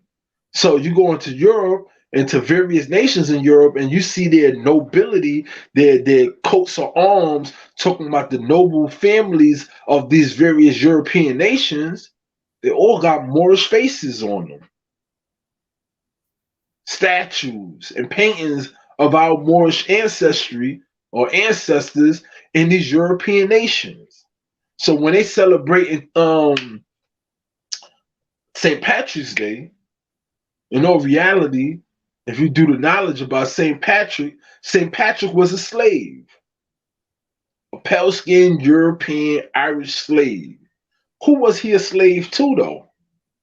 And when you come to that understanding who he was a slave to, then you will know who originally was the rulers of Ireland. You know what I'm saying? And No, and why having did been in Europe too, I've seen a lot of these arts, these regal looking pieces of art, statues, shit carved into buildings. it was straight up so-called black dudes. I'm like, oh, like why would they put that there? Of anything to put there, it's not like an animal or it's a dude. It's not like they put things that look like Indian guys or fucking white dudes or. Mm-hmm. And I peeped that too with the flag. Q recently. There's a section like where Napoleon is from. Yeah. It's like a part of France, and their original flag had two Moors on it. They don't describe it as two black men; they describe it as two Moors on the on their flag. Yeah. The original French flag had the Corsica, the Moorish face turned to the side, and he had the white bandana on his head. Yeah, indeed. That shit is tough too. Yeah, indeed. You know, that comes from the flag of Corsica. You know what I'm saying? So all of these Europeans have their origin from us. You know what I'm saying? So, you know, they real love quick, to talk about my thing too, per se. If I don't even know where Corsica lies on the map, but per se, if there were dudes in Corsica that looked like you that were repping that flag from jump, like there's so much power in that. You know what I'm saying? Like it's like a claimant like to the land. It's you're not repping some made up shit, like, you know, and there's like a lot of power to it. Like you can make a hard debate, like, yo, like we belong here, like that, like not y'all. Yeah, but you know, they all know that already. They know that. They all know that. But guess who don't know it? Those people who cling to names and principles that delude to slavery. Names like African American, Negro, Black, Colored, Puerto Rican, Dominican, Haitian, Jamaican, right? Ghanaian, Nigerian, right? All of those names are names that delude to slavery. So these are all the people who have abandoned, right, their ancestry for this present condition that they have right now. And I think what's more detrimental in that sense is that it's almost like an abandonment of logic. And we it is very logical people. You know, it is an abandonment of logic, very much so.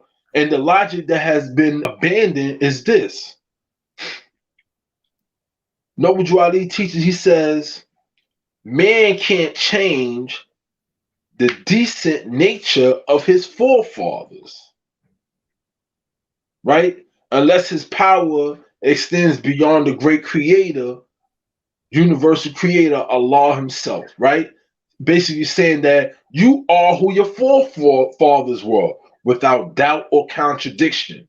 Whatever your forefathers were, you are today that same thing. So if your forefathers were gods on earth, then that makes you gods on earth. But if you are not mentally connected to that, then you can't function to that capacity. You know what I mean? And shout out to D-Ray Promotions. Thanks for coming through, brother. Yeah, shout out. Big ups. No, and I kind of like want to dedicate, not even an episode. I want to dedicate a few episodes to a lot of that stuff too, because I see it every day. Like, and I don't know if it's because I talk to you, but I like right now I was watching the show Narcos, and there was one of the cartels was from an area in like the right below East Texas, like the most extreme East Texas, like the area that borders Mexico and the most extreme East Texas. Mm-hmm. And guess what the area was called? What was it? It was Matamorros, Matamoros, and it means literally kill Moors. Yeah. You know what I'm saying? Like, so like either the mata, like the kill part doesn't mean kill, or some shady shit must have happened. Yo, you know, and I bought this bottle of wine, right? I like to drink wine from time to time, right? Me too. Oh, so let me get on the camera. What it says? Finca de Morras, yeah. Finca de Morras, right? What's fincas? Farm, right? Or could be land, right? Land, yeah. right? Or could be field of the what? Of the Moors. That's the only reason why I bought it. Right? So, listen, everybody know whose we are but us. And Washington popped it off in Morristown, New Jersey. That's the home of the Revolution till this day. The why there? You know what I'm saying? It was always called Morristown. They ain't switch it up recently. Yeah, But it's a illustrious history. Like and very. even at its core, it's more of a position of like this is our shit. Like not like, oh, we're gonna screech our way or like fucking get you to break us off with some shit, like, or not, like, we're gonna scare you into giving up our shit. No, it's our shit, like, period. Yeah. One way or another, it goes back to where it belongs. Yo, but I gotta take off, man. But I do want to dedicate a lot of like long sessions just to that kind of stuff, like stuff that you see along the way, and you like for you to illustrate the history of these aspects as far as like like people that look like you and I, like being here from jump. You know what I'm saying? Like Yeah. but I want to discuss that more like long term in the future. Because I mean, You like, already know I'm all with the things it. that you peep along the way, like especially having traveled this country, like thanks to like no traffic during lockdown, like fucking I see that all over the place, bro. Yeah, Everywhere you yeah. drive in this country, like you'll see it. All Like right.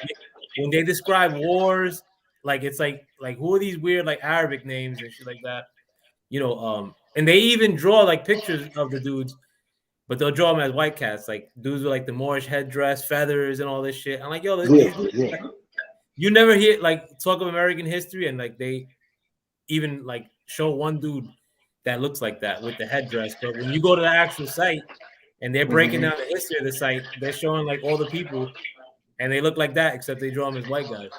Yeah, yeah. Well, that's the whole so-called whitewashing of history, and you know, when we take charge of our destiny and we create platforms of communication, media to tell our story, then our story gets told the way it's supposed to be and ultimately from our point of view, right? So, beloved brother Dr. Khalid Muhammad, he says something so profound, and I'm going to repeat this to my last breath. He said, if the so-called white man don't treat you right, then what makes you think he's going to teach you right? Right? Wise words. So I don't expect the enemy of my people, of my forefathers, to have any consideration of my mental development, right? They're not going to go out of their way to make sure I have the information necessary to make me a productive human being. I know and bear witness that they will do everything possible to do the latter. So, we can't complain when our children go to school and get bad grades. I understood later in life why I didn't like school so much. I couldn't stand school. I'd be in class and all I could do is just stare out that damn window. I dropped out in ninth grade, bro. I would go to school, but I wouldn't go into school. Yeah, yeah, yeah. I I chose lived at my dad. home. My mom's wasn't trying to hear me drop out of school. I was scared of my mom's. I wasn't afraid of her. I just respected her. And I said, all right, mom. She was like, because she knew I was with the nonsense. You know what I mean? I was Zulu 100% and more, you know what I mean? And doing the most in the streets. So I was like, committed to being that. But she was like, hey, as long as you just go ahead and get your diploma, I'll be happy. Because I couldn't stay in school. I'm like, what are you teaching? You ain't teaching about nothing. But then when I learned about Moorish history and I learned about, the founder of algebra and that he was a Moor, I said, damn, why they didn't teach about that when I was in school? That would make me want to be in class a little bit longer. You know what I'm saying? Because I knew who the Moors were. I just didn't identify with it because I'm thinking it was just some African stuff. Or But when pirates. you thinking you from Africa, you connect to it also. But then it seemed like it's so far away and such an achievement that's hard to establish. You know what I mean? But once I became conscious of, the Moorish experience here in America, that changed everything. So when you get the chance, there's a great book by a man named Dr. Jose V. Pimenta Bay. Right? I've seen his name out there. Is he on point? Like, he is official. Okay. Right? He's an educator as well. He, if I'm not wrong, he used to teach at UCLA or some school out in the West Coast. Right? He's originally from New York. And he has a couple of documentaries or lectures on YouTube that you can find. But he wrote a book called Othello's Children of the New World, talking about the experience, the Moorish experience here in America. And profound. Book is incredible. You should check that book out. I bought the book. No, and I didn't dismiss it off the rip. It's just that like the YouTube, like to find a lot of like I'll put it like this: a lot of the dudes that rep like Moorish on YouTube, like I don't know, like it just seems like it's like they're trying to sneak into like conscious community type beef and all that shit. I ain't trying to. Yeah. I ain't jacking I'd rather none just of talk that. to you honestly. Yeah, I ain't jacking none of that back and forward. One thing is this, I'm open to dialogue with anybody about anything. You know what I mean? Because just my personality. I'm open like that. You know what I mean? I like to interact with people, but I'm not going to engage into no debate. You know what I'm saying? If you want to learn something, you want to share some information, I'm open to that. But if you want to argue about information, nah, I'm good with that energy. You know what It's I mean? only us that be arguing, bro. Yeah, like, go ahead, find somebody else you can bump your head with. We're the only ones on that bullshit, bro. Like everything got to be a fight. You know what I'm saying? Yeah. That's why I don't like that battle rap shit either, bro. Like I don't know who's who, like because dudes be fucking hitting each other damn near, like fuck or literally. It's just I don't like the whole like beef thing coming out of it. But before I take off though, I actually put the subject as far as the Canadian trucker thing. Like I remember you said that you hadn't heard like much about it, but I'll break it down real quick. I just want your perspective. Yeah. Actually, I sent you a link like the first day it happened. Like I don't know if you remember, like it was like a YouTube thing. Mm-hmm. They were actually like they were. What happened was that they put a mandate in place for truckers in Canada. Yeah. That they had to either get that thing that everybody's getting now. Yeah, I understand. Or every time they would have to go into Canada, they would have to quarantine for 14 days. Like so, basically, you wouldn't be working. So what they did was they went like to the capital area of Canada, left their trucks there, and it became like a gangster party pretty much. They took out the trucks yesterday. Yeah. But people are still showing up, and it's happening all over Canada and all over like other similar protests have been happening all over the world. The good thing about it though, off the rip, they deemed it as like racist. Like, oh, it's the like fuck, which at anybody who like not that I mean, I know there's racist people in the world, bro, and I've been beat up by cops twice, like fucking it's like just but like the people that are like they're like constantly like it's all colors, you know what I'm saying? Like nobody's with that shit, like and they're all opposed to it. But it's just crazy that you don't see it like on TV. Like they're saying it's the biggest event to happen in Canada's history. because like it wasn't addressed for like 6 days by their president. When he did address it, he just said that they were like racist, misogynistic, and it's still happening. I Yeah. mean, like I wouldn't be surprised if like similar crazy restrictions came to like New York, let's say. What do you feel about that? Like as far as like mandates and whatnot, like. And one thing too, before you even get your response, and I'm asking you too because in the 75th precinct, which I think is East New York, or it's not Brownsville. It's either East New York or fuck, somewhere near East New York. But they bagged a bunch of dudes that went into Burger King without showing proof. But they did it like in protest. Like they just showed up and like they knew that people were gonna trip if they try to go to that particular Burger King, that somebody was being like, vigilant. So they Yeah. all went in protest and they all got bagged. They all got arrested. But these dudes Yeah. were 100% like so-called like black. You know what I'm saying? Like Yeah. what do you think about like the whole mandate thing? Like, and do you think that, or could you foresee something happening this like that in our hometown? Yeah. Well, for the most part, you know, the capitulation is strong here in the United States of America. Some states more than others. In what sense? The system, people are systematic.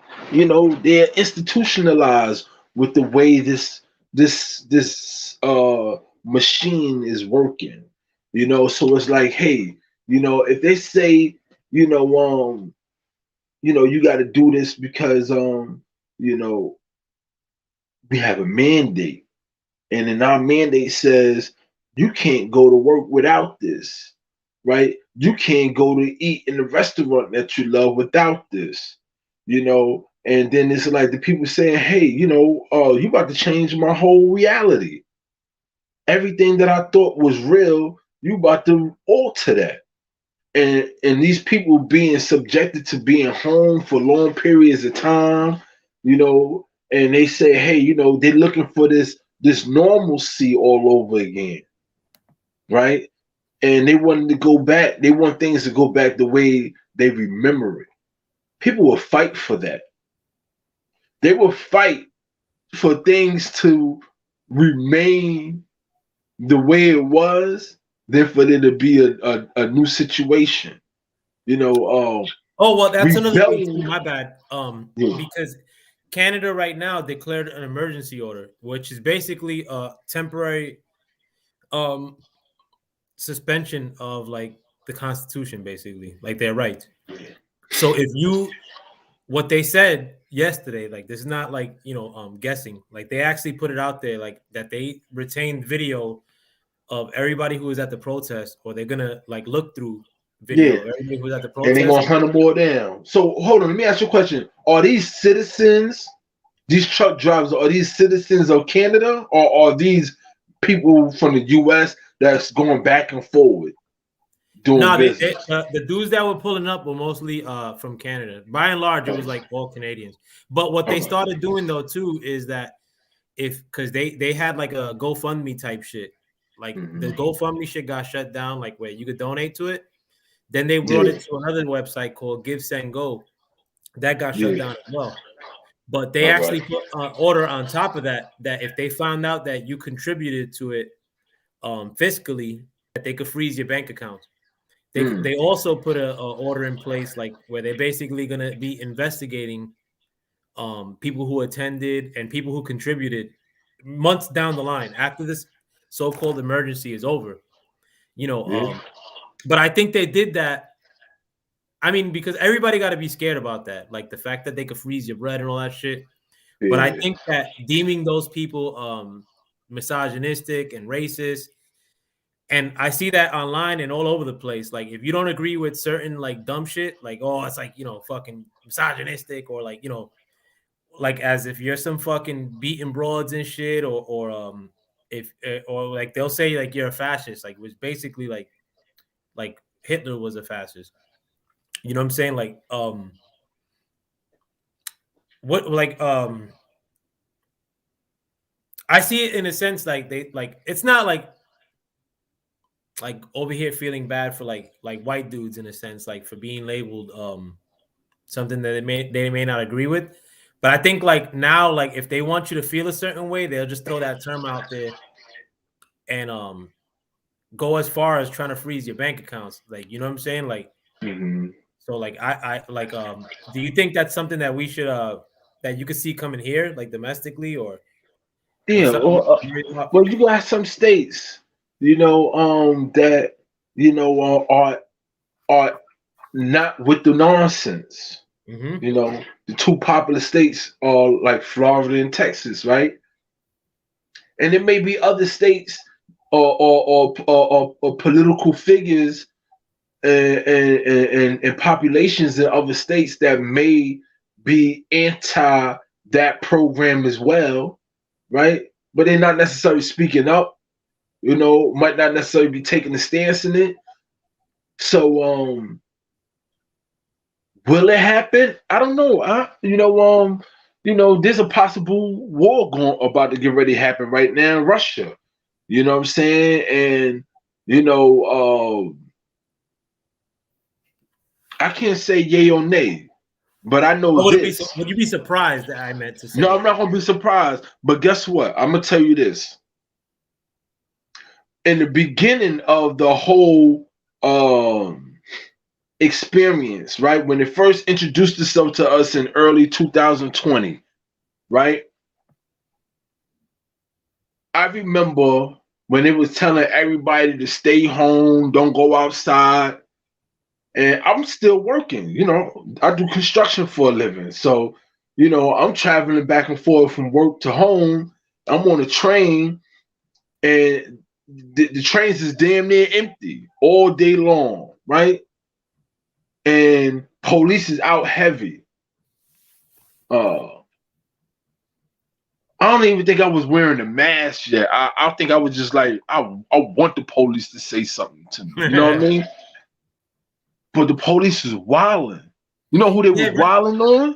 Remember that when that Dominican cop instigated that you put a thing on it. Remember the dude who was wearing sandals? Yeah, and you know what's crazy? You know what's crazy out with that? I ended up meeting that guy's sister. The cop or the fucking no, the brother that got slammed up. He was wearing the slides. Yeah, I met her and she was watching one of my videos. She said, "Yo, that's my brother." I said, "Stop playing. That ain't your brother." She said, "Word to mother, that's my brother." She told me, she said, "Yo, the police beat him up." She said, "Now he done turned into alcoholism. That messed his mind up." Shut the fuck. You serious? Word to mother, word to my Z's. You know what I mean? So yeah, and there's a PSA, bro. Stop wearing slides to all you motherfuckers that may listen to this, bro. Like, stop wearing tight pants below your shit. That's just fucking whack. And stop wearing slides. Yeah, you wear slides to go get your mail, get your Uber Eats at the door. Yeah. As far as that, your front door, you ain't got no business wearing those slides outside. Yeah, you in battle when you leave your door, bro. Like, get out of here. In battle, because you never know where it's coming from. Yeah, bro. Like, you know what I mean? You might be going to the corner store, a shootout pop off, and you got slides on, and you can't even get no traction on your feet. Like a dummy. That happened to my man, bro. Like, I was with some dudes, like, let off shots on me and my man Gabe, and he was wearing slides, bro. He fell. If them dudes would have popped out the car, bro, he would have been over. Yeah, nah, you ain't gonna catch me slipping like that. You know what I mean? But nonetheless, the police is wild. That's a PSA, bro. Like, I can't stand seeing brothers wear slides, bro. Like, yeah, they beefing too. Like, I'll fucking murk you, bro. Like, fucking kick you right in the fucking corny toe, bro. Like, yeah. That's definitely unpreparedness, So with that, like I said, the police was wilding out on our people. Nobody else was getting that treatment on the onset of that whole experience, right? So I had a girlfriend that lived over in Jamaica, Queens at the time by Kings Park, 153rd in Jamaica Avenue, right? It's Kings Park. And I used to see I can't say Mexicans because I had no knowledge of whether it was Mexican or not, whether it was from South America or whatever, right? But they had the phenotype of South American people or maybe Mexican. In New York, They're in we the call park, we call we call all these people Mexicans. right? Yeah, I know how that go, right? In New But York, if you black or Puerto Rican or like some yeah, Dominicans, like you pretty much deem everybody who looks Southern American Mexican. yeah, but Mexico is not even South American. Mexico is a part of North America. We But still with do it all due though. respect, We still with do it all due though. respect to those people Yeah, and yeah. whatever We their got love for them. nationality was, right? But they was deep in the park playing soccer on the onset of this whole experience every day in the park. D. I'm like, yo, where the police at? Why the police ain't whooping they? You know what I'm saying? But every time I turn around and turn my phone on, you know what I mean? There's a sister getting slammed by the police. I seen the sister, she had her baby in her arms. I think she had a baby carriage and she had the baby in her arm and she had a mask like on her chin. And the police is pressing her like, no, you supposed to have your chin. She's like, yo, but can't you see I got my baby in my arm? Like, what you want me to do?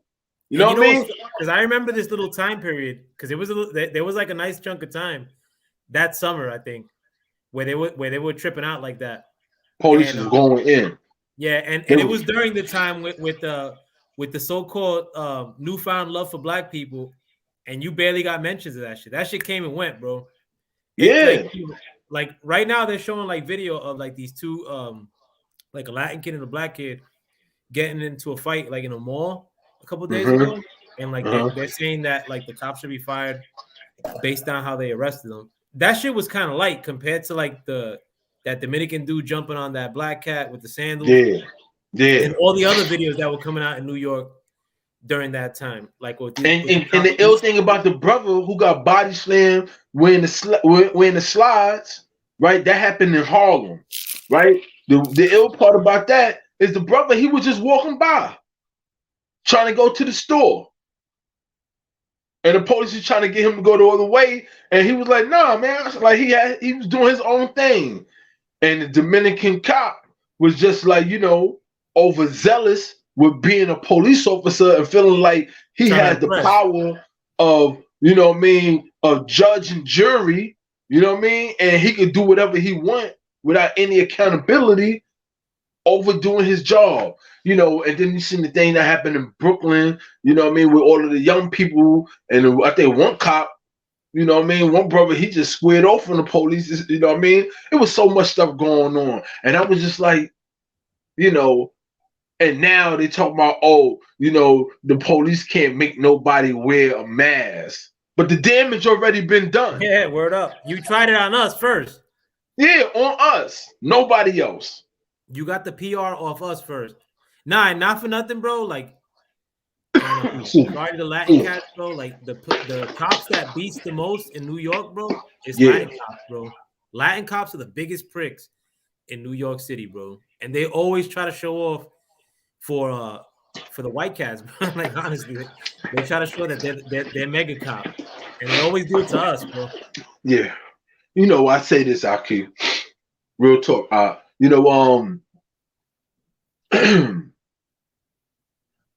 don't care what complexion you have. If you police, you the police. You know what I'm saying? I don't mess with no police. Why? It's because I already understand the foundation of the institution of the police. I understand it. And it's never going to break away from its foundation. Mm-hmm. Its foundation is slave catching. Right? And their principles are founded on their foundation. Catch the slave, get paid. You know what I'm saying? So Whether I'm wearing a fez on my head, wearing Moorish robes, got a Moorish button on my lapel, or wearing a Z Gang hat, right? Wearing a Zulu sweater, my jacket with my colors on the back for the Zulu Nation, or just wearing a t-shirt, white tee, going to the corner store. They don't care what I'm wearing. They're looking at my complexion, and automatically in their mind is, how can we criminalize this situation right now? And a lot of times they do that shit just for wreck too. Yeah, for wreck, cause they be bored. Yeah, right. So I've been in jail before, right? And I remember this experience on Rikers Island, and when I was in the Tombs, right? The Tombs is Manhattan House over there near Chinatown, right? Canal Street. So I was in intake, just coming into the Tombs, right? And it was a dude coming by. I think he was serving food, and he was giving out sandwiches and milk and whatever, right? And like about a little while later, he came back and he was like, "Yo, yo, do anybody got anything on y'all? You know what I mean? Because y'all about to go further and they're gonna do a strip search, and whatever they find on you there, you know what I'm saying? You're gonna catch a further charge. So if you got anything that you don't supposed to have, you know what I mean, give it to me." And and he was like, "I'll give you something to eat." You know what I mean? Like, I got some fish cakes. I'm not fish cakes. He said he got some packs of fish, maybe some tuna, some mackerel, or some honey buns, some cakes or whatever, right? So he over here making exchanges. Some dudes did have some drugs on them. You know what I mean? Some guys had cigarettes, like, or whatever, right? So in certain portions of this area, guys were stashing stuff, right? And then they bring it back to the house that they were all housed in, to the area that they all housed in, right? So I used to work in the I used to clean inside the clinic. So I used to always go back and forward to the intake area, you know what I mean, depending on the officer that I was with, that was taking me back and forward, right? So I was seeing this operation all the time. And then one of my main mans that I was in jail with, Dominican dude I knew from Washington Heights, he was telling me how it was. And I said, "Yeah, I saw that." I said, "I see the whole program." But I'm saying to myself, all right, if this is how the drugs is coming in, at least this part, if I'm only here for this short period of time, I know the police that work here and been working here for years, they know the same operation.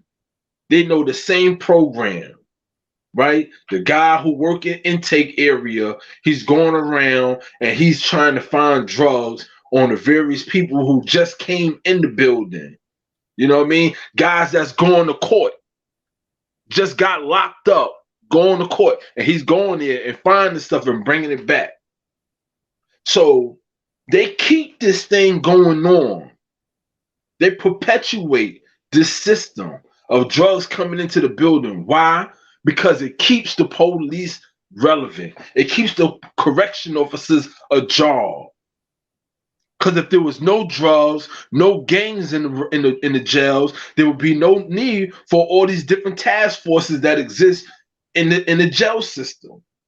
You know what I mean? So you got the SRGs, right? Security Risk Group, who are like the turtles. You know what I mean? They come in, right, and they just bum rushing everything, right? Like military gangsters, right? And they only exist because of the so-called gang violence that goes on in jail. But if brothers stopped fighting each other and it was to be peaceful with one another, there would be no reason for this group to exist, for the SRGs or SRTs to exist. If there wasn't no drugs coming into the building, it would be no reason for the police to come in and do searches 3, 4 o'clock, 5 o'clock in the morning while everybody sleep. You know what I'm saying? So they only perpetuate these things because there's money in it. They perpetuate the crime. They allow it to happen because in order for them to exist, the crime has to exist. So it's always going to be FTP with me. I don't care what your skin color is. You know what I'm saying? So the crime in the streets, when they talk about all these shootings going on in Brooklyn, New York, and all over the city, man, listen, I won't be surprised if I find out that the police had some hand in some of these shootings.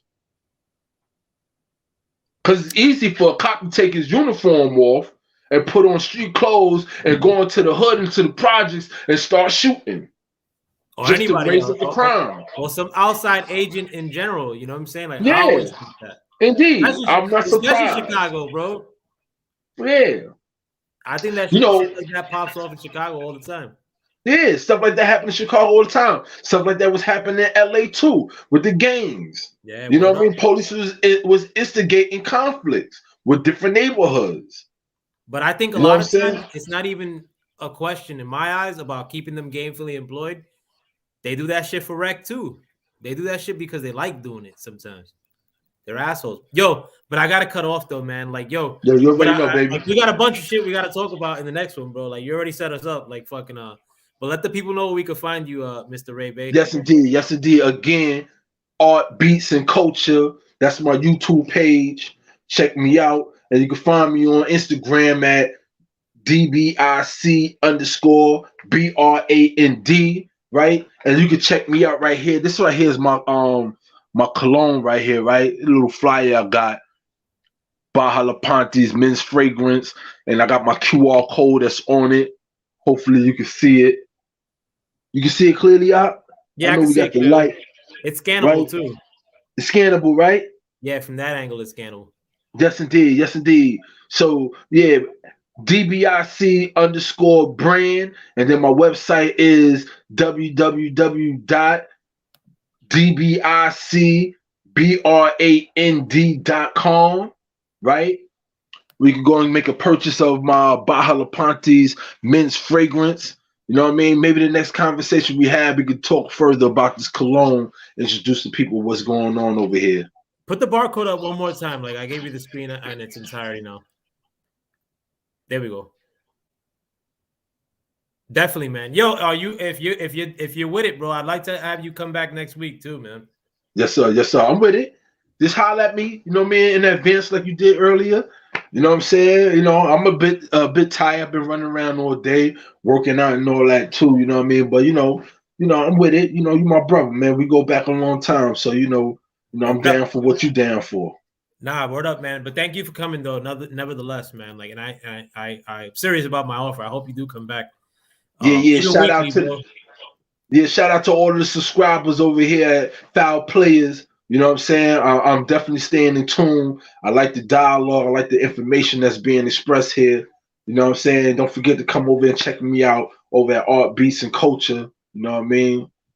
I need some subscribers too. Shout out to our brother Hood Humble, man. Like that's famo over there, bro. Even though we argue, like fucking you know, or like, but that's still the family, bro. Like Yeah. I mean, listen, that's what brothers do, man. Listen, you know, I know whether y'all argue today and tomorrow, I know between that time, you're still his brother. Word up. Love the man.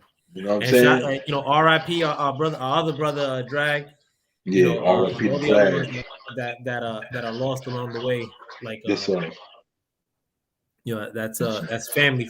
You know, you start knowing people for decades, you know, that's a bond.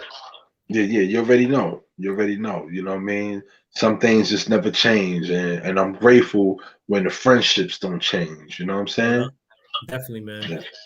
But Yeah, thanks yeah. for coming through again, man. With Yeah, that, thanks for having me. I appreciate the invite.